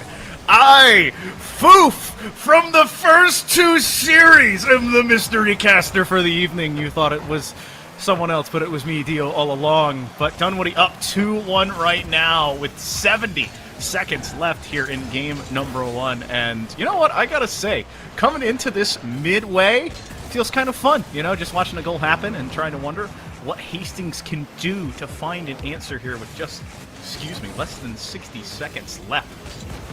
The Hastings in the bright yellow, obviously. Dunwoody Hawks in the blue. Tech deck board. Trying to find a pass, but not a lot cooking there as JSN already had one. We just saw that goal go in, but unable to find it. The post! Fighting against him. Tech deck slow and steady here. Might win the race. It's a pass off the backboard, but cleared away. Half a minute left here. Still in game number 1. Slowing it down. Tech board. Can't get it to fall. Really, just want to find a follow-up touch and dropping it back down. A little bit self-setup, per se. Not a self-serve, didn't find the goal, but here we are in an awkward spot. A pass midfield for the Dunwoody Hawks, but no recipient. And so, 2-1 still stands, and it's just a bit of a back and forth, to and fro, a fro and two perhaps, that is a follow-up from Raw, making it 3-1 and feeling confident while doing it. Now, normally, this is where I would throw to the color commentator. They would fill in the picture. And so I was going to instinctively do that, but I was like, nah, I'm not going to do that. So 5 left in the first game, and it's looking like it's going to be a comfortable win for the Dunwoody Hawks. And I'm going to pull up. Oh, wow. 0-2 here, but coming on strong to get their first win over Hastings Broncos, who are entering this game at 1-1. And they're coming off of, both teams coming off of 0-3 losses, so it's going to be interesting to see who can right the ship first. And right now it's the Dunwoody Hawks. It comes off the back of JSN having that goal to get the lead and then building on top of it. So my kind of wonder is, what will both of these teams do to push forward and make something happen? And my honest inquiry is, every time I love watching the NECC splashes in the background switching through, when it does like the twisting shot through, I think it's Manfield Knight or Champions Field, that twisting shot, I instinctively turn my head with it trying to keep the ball level, but it doesn't work anytime. But I really want to see one of these teams kind of take it and make it their own style. Maybe they make ground passes, maybe they look for demos or bumps, or try to find some really off-the-wall pinches, and I don't mean like physical off the wall, but just out of the box and unorthodox, one might say, and just kind of create some interesting opportunities, because both of them are trying to look and build on this young season. It's only week 3, but as the games go on, and as you have more and more paths, it's going to get more and more difficult to find an answer.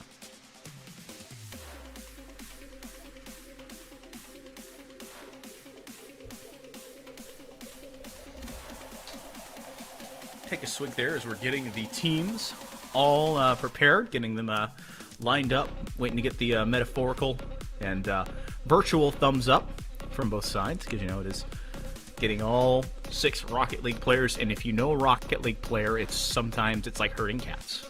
And so, hopefully we'll get them soon. And we're already kicked off about 30 seconds.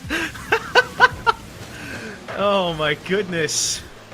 And right now, the Hawks feeling good in the series right now. Yep, and take a look at this. We're already 1 game down, and the Dunwoody Hawks, yeah, they're doing pretty good so far. They got 1 win on the board, and a minute of gameplay has gone by, and we're still 0-0. Well, it will be Raw from Dunwoody to find the back of the net first here in game number 2. Well, Raw carrying over, had the goal last game to give them the extender, able to carry that forward, and now push into game 2 and get a lead. Well, you can see the Hastings Broncos, I don't think quivering in fear just yet. They still got plenty of time left on the board, but they're already back on the defensive side here, and they really need to get the ball rolling on offense if they're going to try and equalize, and that's a good place to start. Can a Bronco really shake in boots? I don't know how well boots would fit on, the hoof. Hey, they wear shoes, don't they? Well, yeah, but you don't call them boots. I think boots like more of a high heel thing. You know what? I want boots on horses, as just like JSN wants corner touches, making it 2-0. Well, you know what? They definitely have the boots that are made for walking. They're going to walk that ball right into the net. Yeah, right off the crossbar. Jason able to find the back of the net off the pass from Raw. And that is where we see big plays being made off of those midfield passes. 2-0 now for Dunwoody. Well, right now, when you see more passes, Jason pre-jump that was a bit too far ahead, though. Brazilla, an opportunity arising there, but couldn't take advantage of it. Dangerous ball here. as they're at the midfield and just kind of awkwardly dancing back and forth. Yeah, but now back to the midfield we go. And, you know, it's been a good amount of possession game coming from the side of Dunwoody. I feel like whenever the Hastings Broncos take control, you know, they go for a big boomer ball, and then they end up giving possession away. You know, we're seeing a little bit more slower, methodical play coming from that of Dunwoody, and I think it has led to their success so far.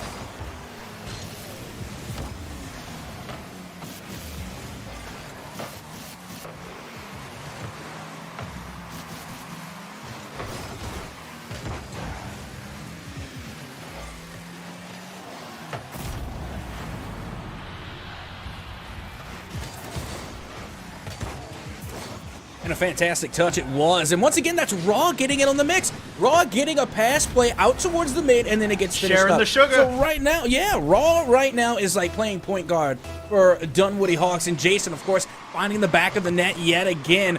Literally going off on a shooting frenzy right now for the Hawks.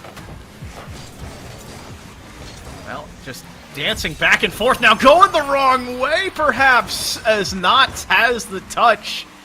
And they're going to take advantage of another one.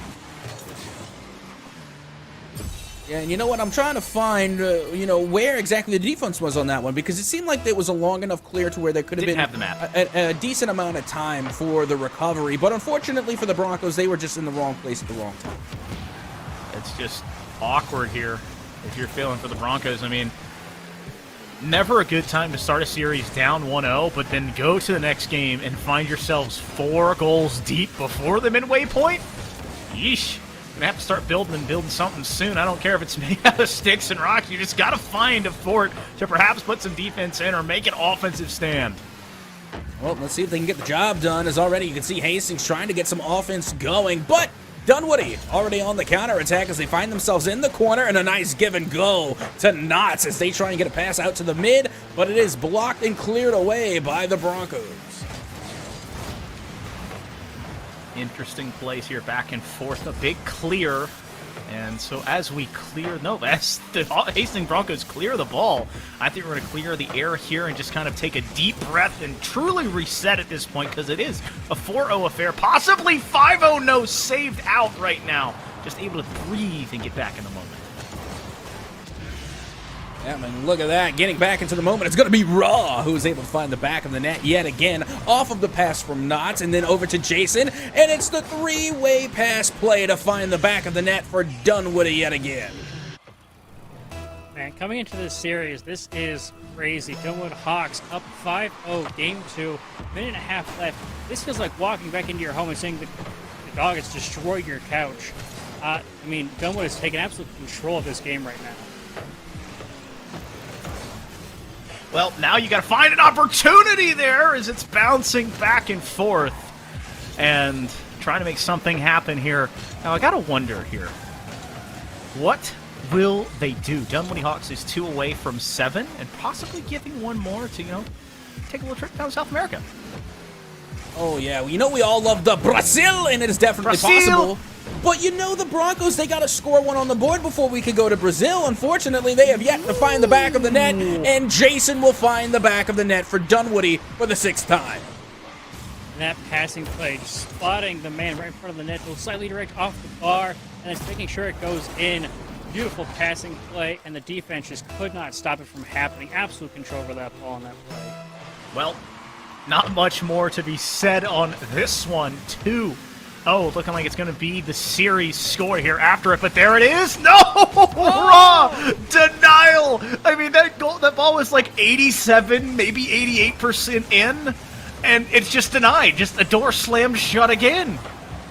Yeah, well, what can you say? Dunwoody Hawks not wanting anything to go past their net. Only 30 seconds to go, and it looks like they're gunning for the shutout. Possibly a 7th here coming in. There's not that opportunity because it goes high. Oh! Up, and they both miss. Raw securing goal number 7 on the most unfortunate of double commits. Well, again, this touch is not well done. It's not overly cooked. It's lightly thrown in, and it's just perfect. Catching the defense off guard at 7-0. And now with only 22 seconds to go, it's not looking good for the Hastings Broncos. I mean, they still very much could send us to Brazil, but it doesn't look like Dunwoody is even going to allow that, as once again, Dunwoody is on the attack. And the speed command of Dunwoody right now is just incredible. Bringing this ball through the midfield, absolutely controlling that and shutting down, getting to for anyone on Hastings to even consider touching it as it drops, and Dunwoody securing the 7-0 win. You know, only 9-0 right now in the scorecard. Oh my god, I'm in the middle. Wait, there I am. Hey, I'll slide over a little bit more. Hey, it's me. There's I got Captain Atsoka. There are 3 faces on the screen yelling at Rocket League and NECC. We're doing it. Week 3, we got 3 faces. Week 4, do we have 4? Is that what's next? I don't know. I don't know if we want to push the envelope. I feel like we got a good thing going on here, and let's take it one step at a time. Let's do this right now. We'll keep it to just 3. Right now. Yeah, we'll keep it to 3-piece, and then we'll see how we feel afterward. Because right now I feel like we're crushing it. Absolutely, and one step at a time is what Hastings needs to do to bring it back in this series. Down to, this is their last life. They have to make sure they have every touch perfect. They need to really solidify that defense, make sure they're not doing those double commits, figuring out those comms, just ironing out the kinks, and then maybe they can try to get fancy. But right now, they just need to lock down and shut out Doman right now. That's just incredibly difficult. JSN has been, I mean, for lack of better terminology, just a match in a very dry landscape. He's had 2. He had the one to go ahead in game 1, then just was an offensive explosion from everyone there in game 2. And so that catalyst player, you have to wonder, how do they slow it down? And it starts with keeping the ball close to your chest. You don't want to find these angry clears, but you also don't want to give them easy 50s. Oh, no, absolutely not. And, that's the problem right now, is that the possession game is completely one-sided. You're looking for some type of a rebuttal, but, you got one side, unfortunately, for the Broncos that are just spending too much time in their own half. And whenever they do get possession, they give it away pretty quickly. But let's see if they can make any changes here as we head into game number 3. Well, securing that possession is going to be huge. Maybe that starts with securing the boost, having that advantage on speed and the ability to really control that boost. You see the mid boost being picked up, a shot on net. Tech making sure that goes off to the side. And Dunwoody starting off strong, but now a counter opportunity for Hastings, and he will have some offensive looks here. Well, Broncos have been very few and far between on their good offensive looks, so they want to take full advantage of it. Is Zytros want to find it here near post wide open, but he takes it off the post and it's rung away. The Broncos, their offense is in shambles, but Knott's looking to find his teammate in midfield. Yeah, and right now, look at the counterattack from the Broncos. They're finally getting up and into the mix, but they're still just a little bit too grouped up. They've got to spread the field just a wee bit more and forget some of that shadow play. It's an unfortunate touch. There's no one there to quite follow it up. I think that's what Hastings right now needs to really do on the offense, is make sure they know where this ball is going off of some of these 50s, make sure they can follow up on their teammates' touches. So they get good shots, even if they get blocked away. If they have no follow-up, that counterattack will come right out of Gunwood, and they will lose that lead, or I guess stalemate right now, as quick as they can. But Dunwoody right now can't have anything on the offense so far, as Hastings actually shut down that midfield pretty well, as this goes into the net. No, just off to the side. Thought we maybe had a double, but again, the Hawks. You wouldn't think of like a Hawk as like a very defensive creature, but man, I mean, they have been prowling their net at times, but mostly on the attack. They can play offense, they can play defense. It's all about finding the right moments, and that might be the soft touch, tucking it under, and that makes it 1-0. And that was a fantastic play. It's the give and go, and it's the pass plays that are winning the games. And, of course, you see Jason, again, getting involved there on the pass, and it will be chaotic FFA to put that one away. And now, once again, we see the Dunwoody Hawks with a 1-0 lead. Hastings there giving up the backboard space to Dunwood. That's going to cost them. Again, off the backboard. Is it going in? No, blocked off to the side. But Hastings, they've got to shut down the opportunity to use that backboard against them. Because if they get those double touches and those passes at the backboard, nobody will take it every single day of the week as they look for it here. Well, let's find a soft touch there, but I want to go back to that last defensive possession we saw the Broncos in. That was an underrated play because it wasn't a mechanical save. It was a predict on where the ball was going to be and where your opponents were. So being in the right place at the right time, that's kept it at a one-goal lead. Zytros, the last man back, the last bastion, holds well enough, and it's still only a 1-goal deficit. Yeah, but I have to say, I do like the way that the Broncos are starting to, once again, adapt and react accordingly to the pressure coming from Dunwoody. As you can see, they're no longer tripping on each other's toes. They're more actually spreading out the field and looking for pass plays. The only problem is that the defense from Dunwoody is top-notch. Oh, and Dunwoody walking it down every opportunity. Hastings seems to have gotten farther downfield, but they can't get that last line of defense. The last touch, but the defense is there. The speed just was not on touch. They need more power to put it through. But Dunwoody comes away alive, still on the defense, but Hastings loose the rip.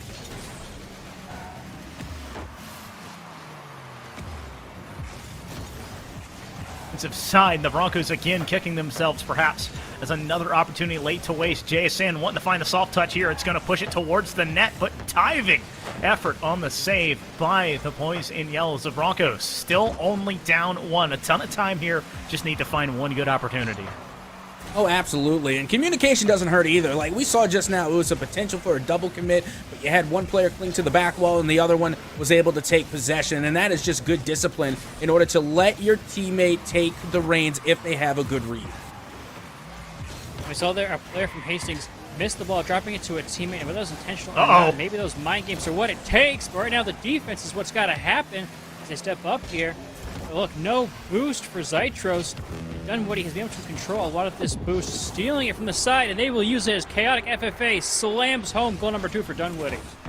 Well, it's just kicking the door open once again, but this time you see the Broncos, they had bent for so long, and it was about time they broke, and break they do. It's 2-0 in the game and the series. Well, here we go. We got less than a minute. Still plenty of time for the Broncos to try and equalize and avoid the 3-0 sweep. As you can see, DJ does go up, but that defense from Dunwoody just remains to hold strong. Now going to their own half past 1, variable past 2, but the push was off at the corner. Massive power off that finish there into the backboard. Once again, not being shut down by Hastings. They're staying a little too grounded here on the defense. And now no boost once again. Dunwoody controlling all the resources here, and Hastings just trying to do what they can, throwing it off the backboard, but now they have to go to the defense. Oh, it's a miss, and it's going to roll right in. Chaotic FFA securing the hat trick. Finding another goal, and this time it coming with the long ball.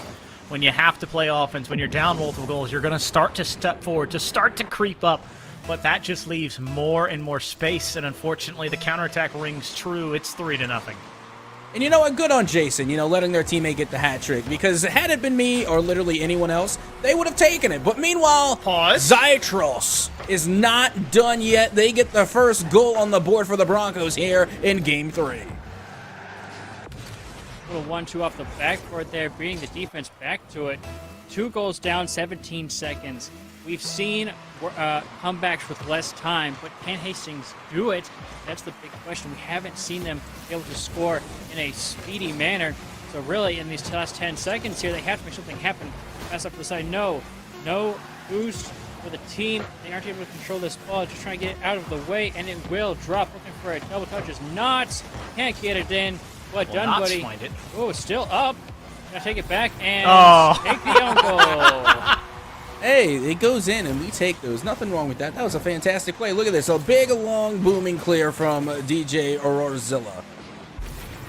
I honestly think JSN, unironically, once he caught it on top of the car, you really couldn't slow down because of where it fell on the octane. And so it just was really unfortunate. Now I'm not going to say that that one was dug out with the utmost intent to keep it away, but a 3-0 series nonetheless. And I gotta say, Zach, Captain, we start with 0 casters and we end with 3. This is awesome. Oh, what? This is absolutely spectacular. Yeah, I mean, me and Zach Tech, we were coming in here.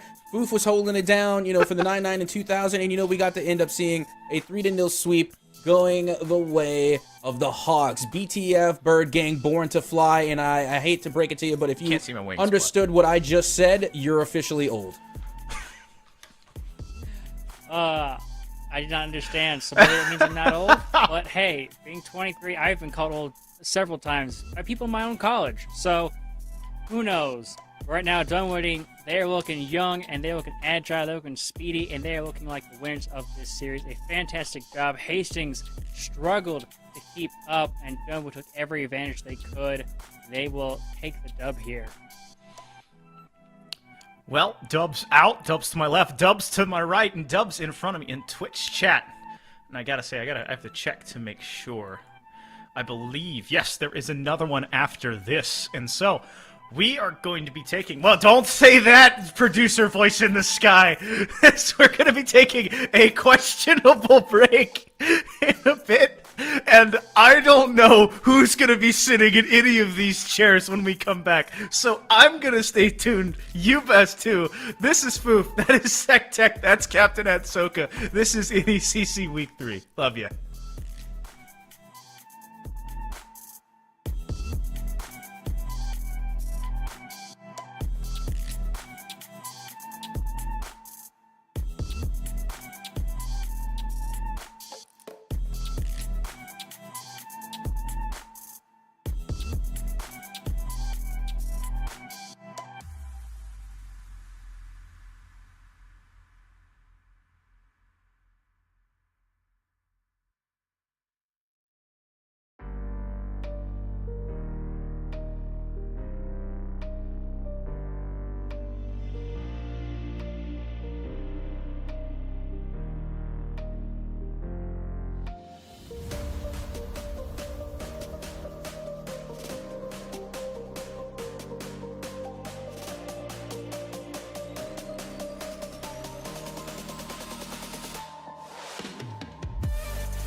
Hello, ladies and gentlemen. Welcome back to the NECC. I am Zach Tech. With me is Captain at Soka, and we have a matchup for you.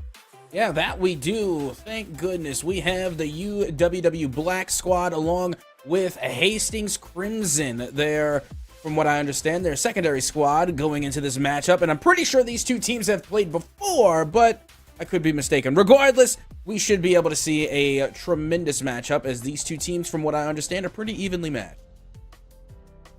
That is fantastic. We may see a Game 5, possibly Game 4, but honestly, good Rocket League is all we're looking for, and I think both these teams are going to bring it tonight. I'm very excited for both of these lineups here, and I'm just excited to have a match for us to cast. Here we see Hastings Crimson, Bloody Combat, the Exercise Science Sophomore. That's a new one. I have not seen that major before. That is cool. Yeah, I think Slothy, finding some business. And what were we going to say, Captain? I was going to say, I think the exercise science, is like, for physical trainers and what have you. Ah, gotcha. That makes sense. I think it's called something different at some of the universities that I've seen. But yeah, that makes a lot of sense. Slothy, and finding some business, is a sophomore. And Chrome Zone Crunch, a business freshman. So some young guns here showing up today for Hastings. I'm just saying, if Chrome Zone Crunch was a cereal, I'd try it. I'd give it a go. But let's get ready to see who we have from the other side of the pitch. It's going to be the Whitewater Black Squad, and they're going to be bringing Eagle River, computer science major and a freshman, Gravy. Ooh, my favorite. And undeclared major and a freshman. I vibe with that. I too am still undeclared, and I'm 30. Prosia, I assume is the pronunciation, and their major is entrepreneurship, and they are a sophomore. From what I've seen, I believe it's Proxy. Proxy. Like proxying a card in Magic the Gathering. Got you. Oh, yeah. Dude, if you are able to relate everything to Magic the Gathering, I think I will have a better understanding. Fantastic. I will do my best. Well, without further ado, we have the teams, we have the players, now we need the match. Let's get ready to get into game number 1 between these two to see who is going to come out on top in the Emergence Division. Now, as we get ready to get this match underway, we have to keep in mind that, at least from what we saw on the side of Whitewater Black, this is a particularly young-looking team. You had 2 freshmen and 1 sophomore, and, they could definitely learn a thing or two for some of the veterans here. Meanwhile, without further ado, 5 minutes already ticking away. Game number 1 well and underway, and already it will be Proxy to get the first goal of the game for UWW Black. Massive boom pass, to the backboard. Defense couldn't quite read where it was going to land and smashes it home. Proxy kicking it off with a strong start here, 7 seconds into the game. Oh, absolutely. And, wasting no time whatsoever. And now you can see UWW Black again trying to take control. But finally, Chrome Zone Crunch from Hastings Crimson does get the ball rolling for their offensive side. Down to the blue side of the field.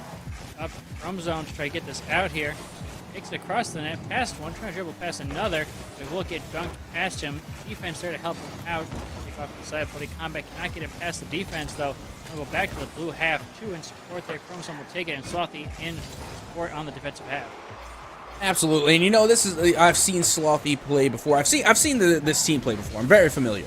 And, I love watching Slothy play because it brings me so much joy to see the old school Batmobile coming back out and just being used. It gives me some fond memories of the day when the Batmobile was meta and the days of the Pinch. So hopefully we get to see a little bit of that reminiscent today. But meanwhile, Bloody Combat is going to find the first goal of the game for the side of Hastings.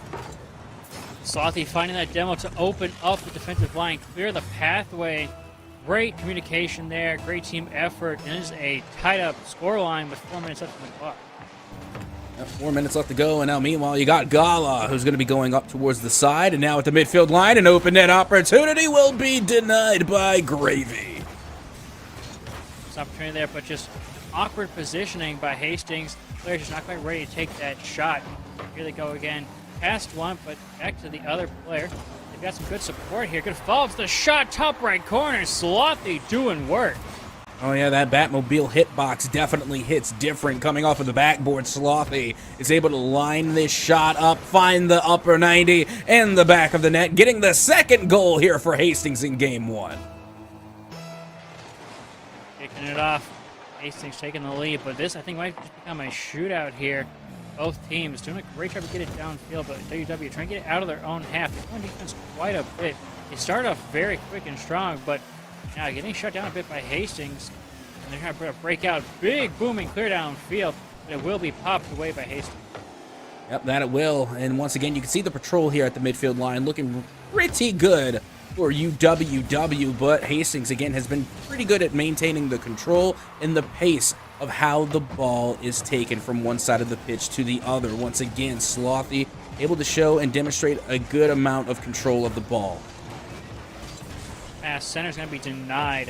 Hit far downfield, and Chromosome after clear this out of his own half. Does get a good touch, but it's Gravy out for trying to deny the shot there. Over to a fellow defender. Going to try to get out of the half here. They will combine for a pinch into the far corner. The ball up there. It's going to be killed in the corner. Shot center, but it will be kicked away. Yeah, but now you're looking back over towards the side, and now you see Hastings starting to run that clock out just a little bit as we do reach halftime. 2 minutes and 30 left to go here in game one. And now a little bit of bullying going down towards the side. A nice little demo. As you can see, Hastings really just trying to exhaust all of the resources coming from the side of UWW. Yeah, some big clears here. Booming plays into the space where UW just can't control that ball very well. And Crimson Hastings is just trying to really lock it down here. Make sure they can't get a good offensive push. They don't mind giving a little bit of possession away as long as they can regain it pretty quickly and prevent any good passing plays from formulating because their defense is standing strong. Oh yeah, and a cheeky demo or two does not hurt at all, especially when you get the opportunity to put one right into the back of the net. Now you see a 2-goal cushion here for Hastings. Slothy pushing it off the defender. Chromosome flipping by. Gets the touch to roll it on in, and a 3-1 lead. Just under 2 minutes left, and Hastings might have secured their win here in game one, but plenty of time for UW to come back as long as they can really figure out how to get out of their own half. Oh, absolutely. And, they've been managing to get out of their own half, with these long booming clears. But as you have mentioned, more often than not, they're giving possession away as well. So I think they need to slow things down just a tidbit, take a little bit more control, and take a page out of Sloth's book and start showing off some of those 1v1 mechanics and really slow roll the ball out of your own half.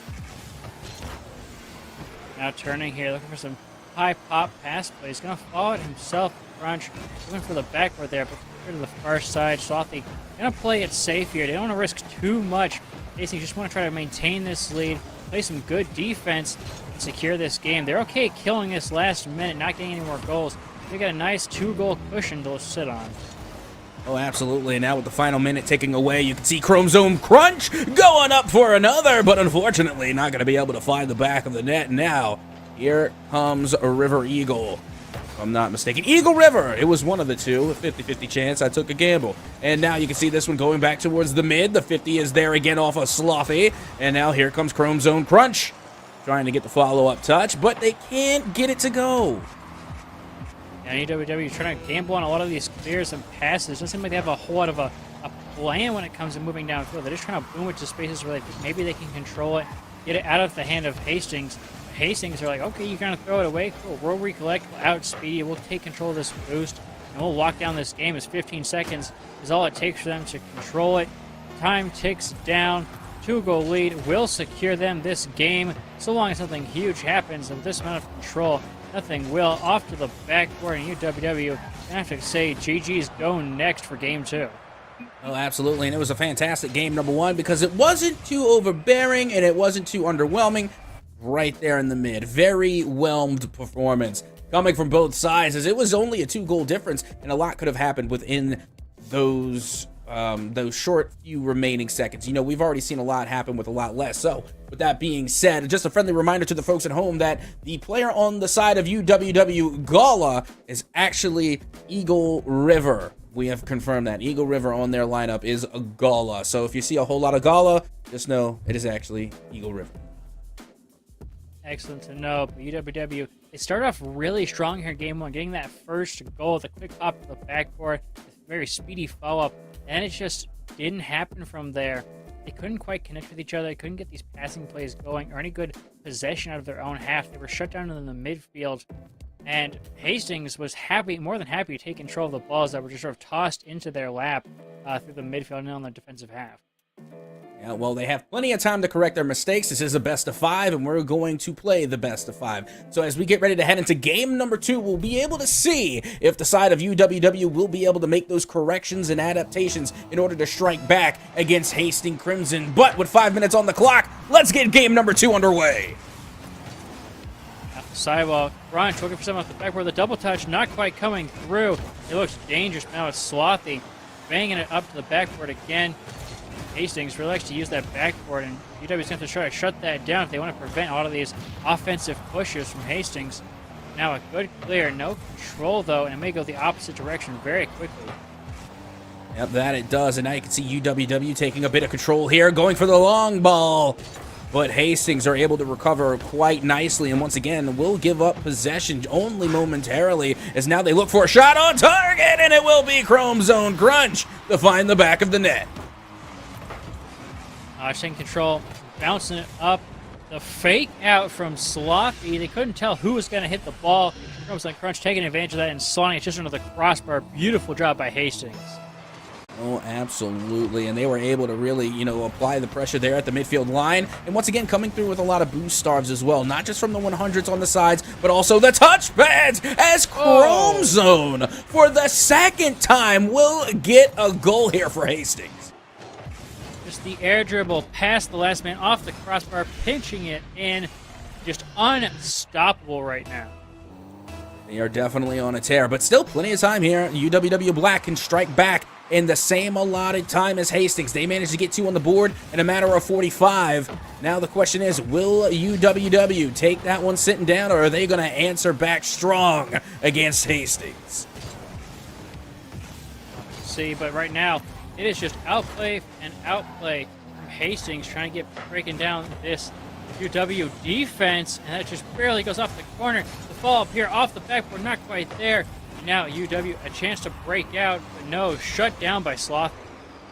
Yep, shut down quick, fast, and in a hurry, and unfortunately it seems to be that UWW just can't get on the same page. I'm seeing a lot of double commits, see a lot of self-bumps as well. They're bumping their teammates, they're tripping over each other's shoes, and it's not very coordinated. So unfortunately, right now, UWW's worst enemy is themselves.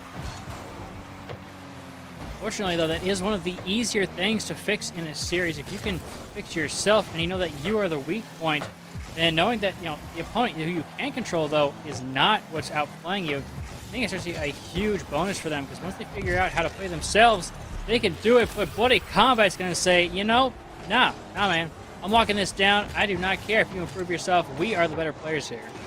Oh yeah, and we were talking so much about Chrome Zone Crunch. Well, Bloody Combat said, you know what, I can find shots on the board too. And now it's going to be a 3-0 lead in the favor of Hastings. Now out of their own half, Bloody Combat working off the kickoff here. Trying to give it away off the corner. Trying to control this. UW trying to find something off the backboard here, but it will get 50'd up in the air. It drops down, possibly dangerous, but Hastings happy to control it there. Take this through the midfield, and Crimson Crunch almost got that done. That they did, and they might have found another goal off of it too. I'm pretty sure Chrome Zone just needs one more for a hat trick, but Proxy is going to get the ball rolling and finally get the first goal on the board here for UWW. Beautiful follow-up, just placing it backwards on that far left side. The defender wasn't ready for it. 1 on the board, but this is the same scoring that we ended with in game 1. So, can UW change destiny? Can they take control of fate? We'll have to see. 2.5 minutes for that to happen. Well, let's see if they can get the job done. Once again, going off the backboard, an opportunity there, as this one does go up high up into the sky. Gravy there with the answer, but unfortunately doesn't have the boost nor the juice to get the second touch on that one. We're seeing more opportunities here there for UW.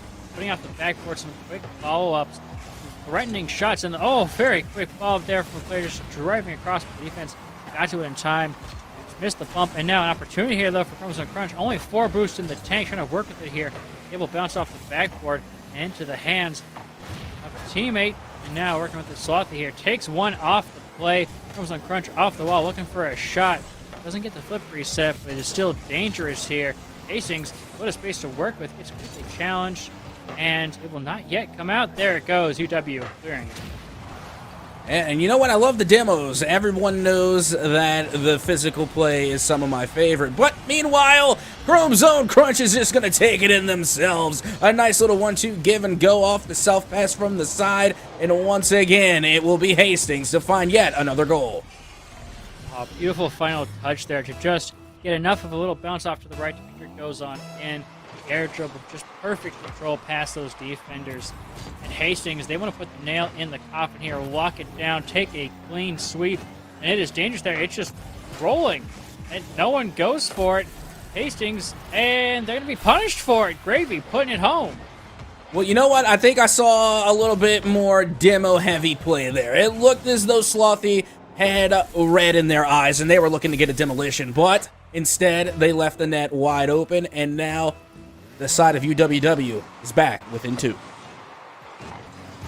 Still a decent cushion for Hastings. We saw it was plenty for them last game, but still a minute 20 left. Plenty of time for them to happen. With a great 50 to the center, but a decent clear is going to put it all the way downfield. So they're going to put it for a teammate here. Crunch is up for it, puts off to the sidewall. So they're going to follow it up. It's Gola trying to take this downfield. They got a player support. The bump might come out. It's going to be popped off the post and followed by Gravy, bringing them within 1.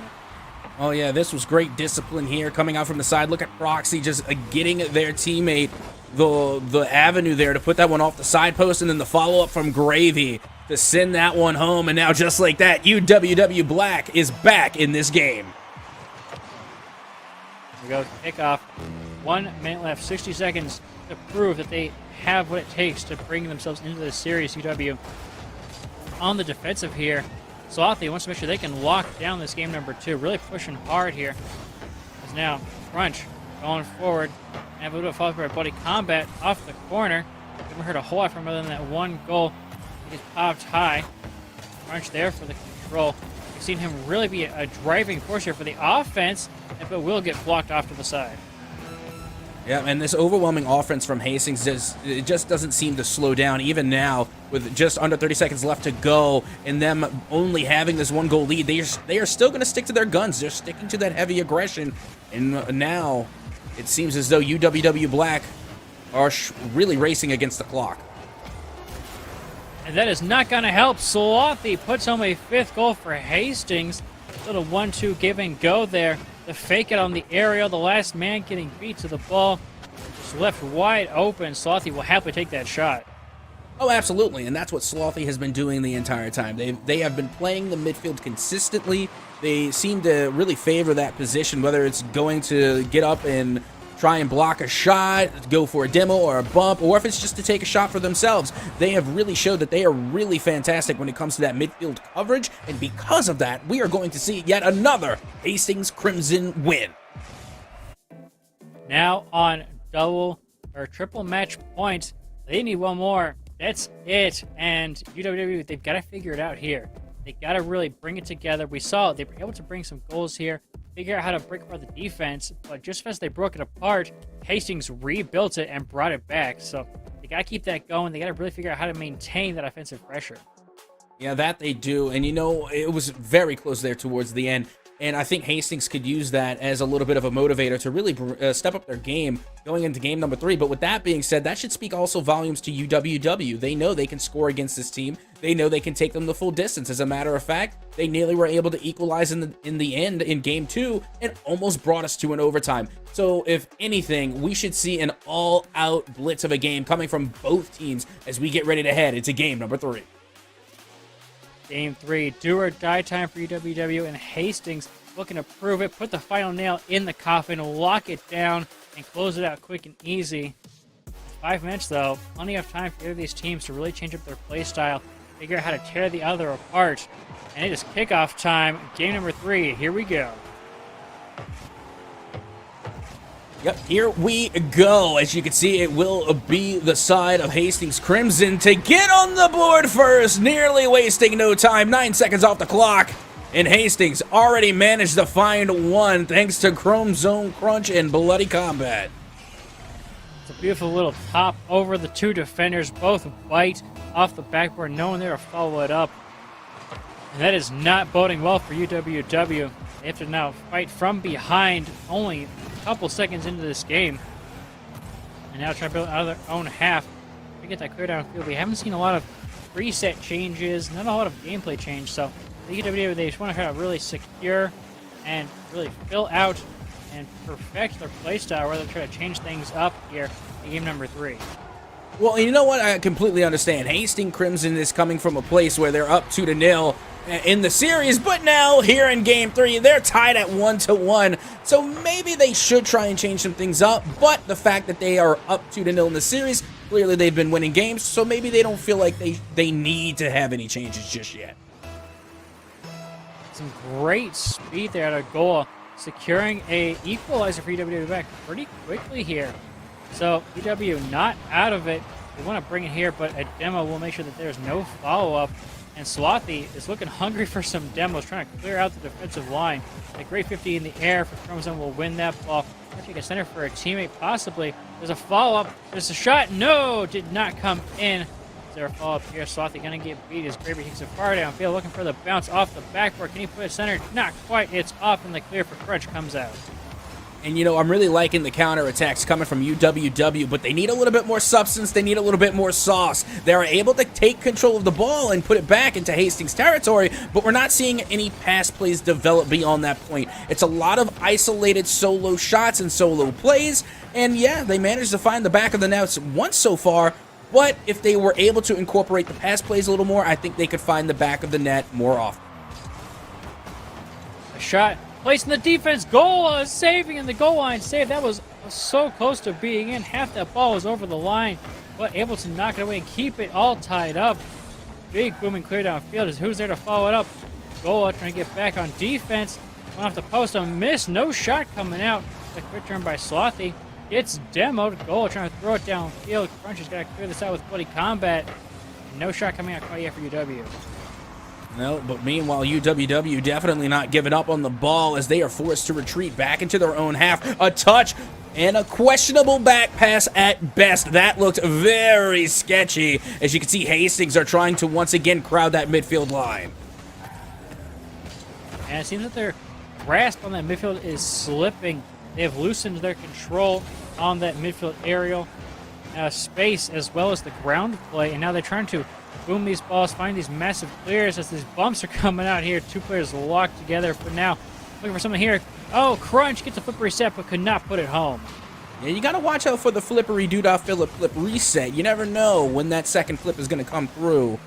But luckily for UWW, it did not come through for Chrome Zone Crunch. Meanwhile, they're going to go up for another touch off the backboard. Opportunity there, but no good for Hastings.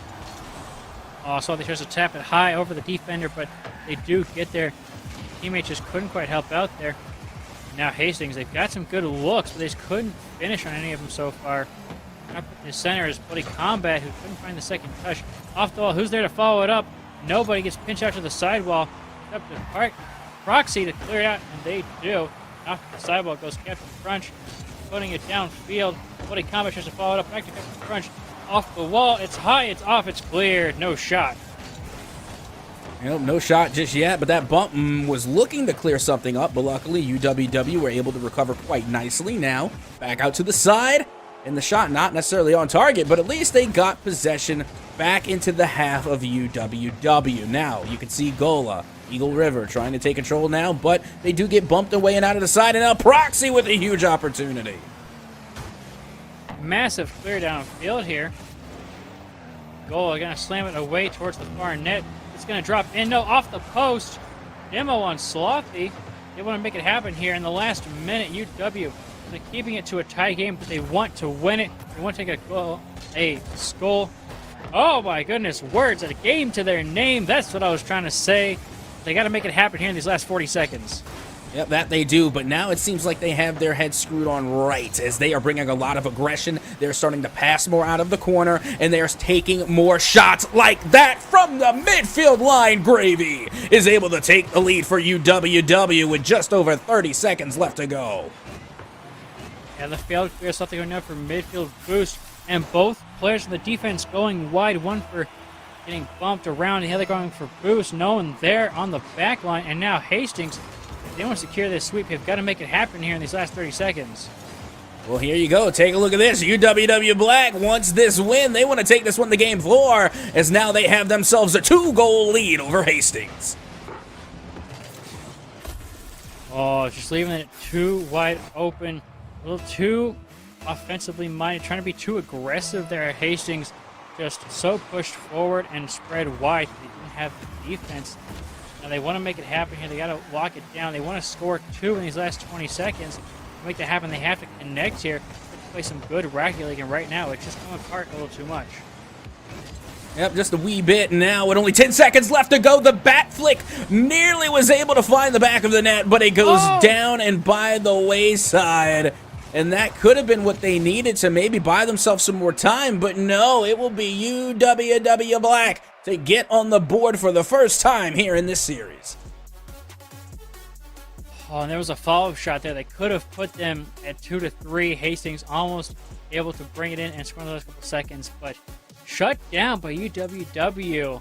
And there are signs of life here coming out of UW. Oh, definitely. Especially after that win, they're going to have a lot of momentum and a lot of morale as we get ready to head into game number 4. And if UWW can keep up the pace, we might just see a game number 5. But keep in mind, Hastings are trying to end it here and now. They don't want to play any more than what they have to.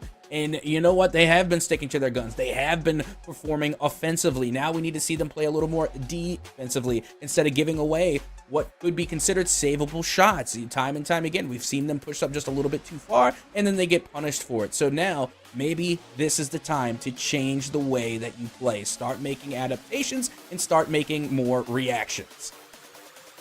It's that ability to have balanced gameplay that is so crucial, that when the offense gets shut down, when your midfield play stops working, can you shore up your defenses? Can you play solid defense, change up that play style, play the strong points you need to play in order to shut down your opponent? We'll have to wait and see here. 5 minutes on the clock in game 4. Well, here we go, well and underway, and already you can see the bumps trying to be made, but Hastings not able to confirm a single one of them. A nice game of dodge, duck, dip, dive, and dodge coming from UWW as they look to put themselves on the offensive side of the ball now. Oh, not a very strong touch out of Crimson Crunch. Gonna be hit far downfield, but now a controlling touch for Gravy here off to the side. We're gonna follow it up. Just get the ball taken away, but it's a miss to the back wall here. Proxy's gonna try to clear this out to 50, and it's trying to go center, but the quick follow-up here for Cody Combat. Now back onto the defense is Hastings. Oh, yes, and this is where UWW has continued to shine through, is with a lot of these fast break counterattacks. They allow Hastings to really push as far up as they like and then leave their defenses vulnerable, but this time it was the defense of UWW that was wide open. On that defensive miss there, no one back, the demo's coming through, and Hastings, they want to shut it down here and now in game 4. Oh, that they do. Just over 4 minutes to go, and Hastings has one on the board, but I'm pretty sure in the last match as well, Hastings was able to score first, and UWW came through with the comeback. Now they have to do it again. As you can see, the demos, once again, Hastings are applying them in full strength to the side of UWW, but they're not letting up on the offense. Not letting up, indeed. They're trying to keep it strong. They want to try to make it here. They've really found their way onto the offense here. They've really built it up, and now Hastings, the defense is really showing up here. So will they have enough offensive power to get past the new defense of Hastings? UW got to prove themselves here.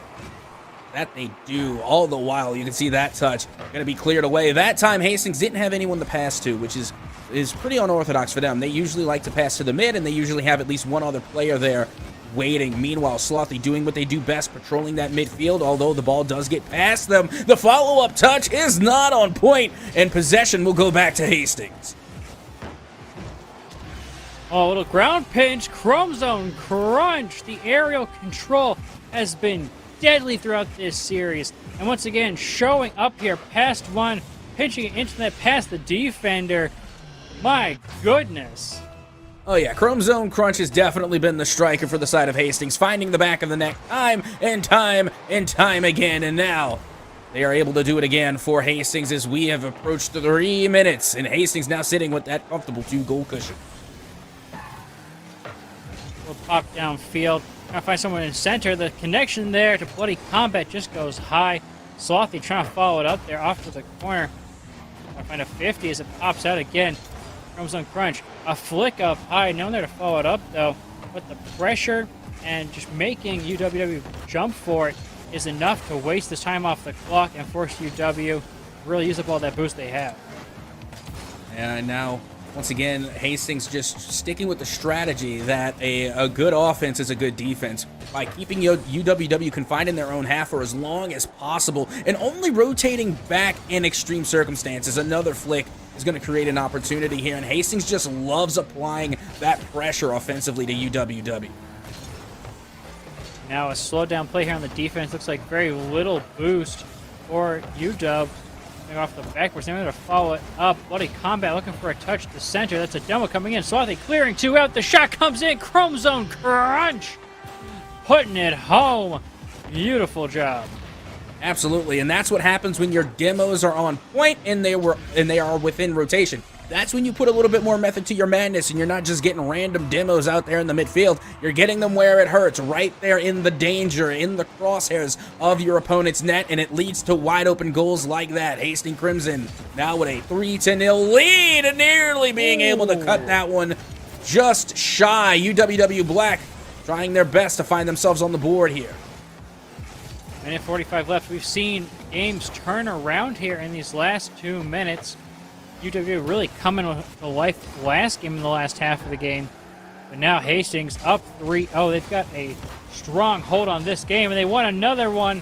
Not able to find it there, but man, Chromosome Crunch, the man of the hour here for Hastings.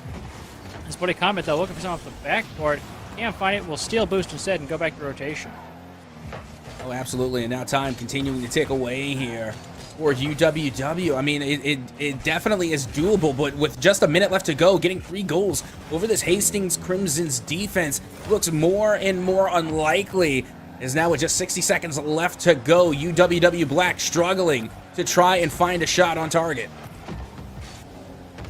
And so much speed coming out, so much offensive pressure, but the touches just aren't right there. They get the first one, but the second one is just too weak, too loose. They can't maintain possession and control. But looks like they might have something here. A little flick up high. Is anyone there? There's a demo, but another player wraps around for the block. And now it's just a matter of keep away for Hastings Crimson. Like, they're not even really trying to go for these big monumental clears. They're just trying to keep the ball out of the possession of UWW Black. Now they don't even mind keeping the possession inside of their own half. They're just trying to get as many touches on the ball as possible and just trying to have as much possession they can to run out this last 10 seconds. As they count on down, they can only get close to the net, but not in far downfield. And that will secure it. Hastings Crimson takes it in 4 over UWW Black. A beautiful series. UW trying to come back. They really got a strong showing there in game number 3, catching Hastings off guard, but Hastings was just too much in the end. UWW will drop it, and Hastings will take the series. Yep, that they will. And leading the way, of course, was Chromosome Crunch, coming away with the well-deserved MVP medal there in the last game. But also, I think it probably would apply for the entire series as well. But that is going to wrap things up for that series, and it was a well-fought, deserved win coming from Hastings and a good rebuttal from UWW, but they just could not get the offense rolling, and they could not get past the Hastings defense once they actually decided that they wanted to play some defense. But I think that's going to wrap things up for you and I here tonight, Zach Tech, unless there's any other things that you have for the folks at home. Thank you all for coming out. Thank you to the NECC for having us. Absolute pleasure casting with you, Captain. And a huge thanks to Storm Warrior pushing the buttons in the back. Oh, 100%. Well, that is just going to about do it for Zek Tech and myself. Again, big kudos to all of our participants here today. Big kudos to our producer, Storm Warrior, doing all the work in the background. And, of course, to all of you at home for watching. That is going to wrap things up for us here at the NECC. Be sure to tune in next time to see more Rocket League esports. We'll see you then.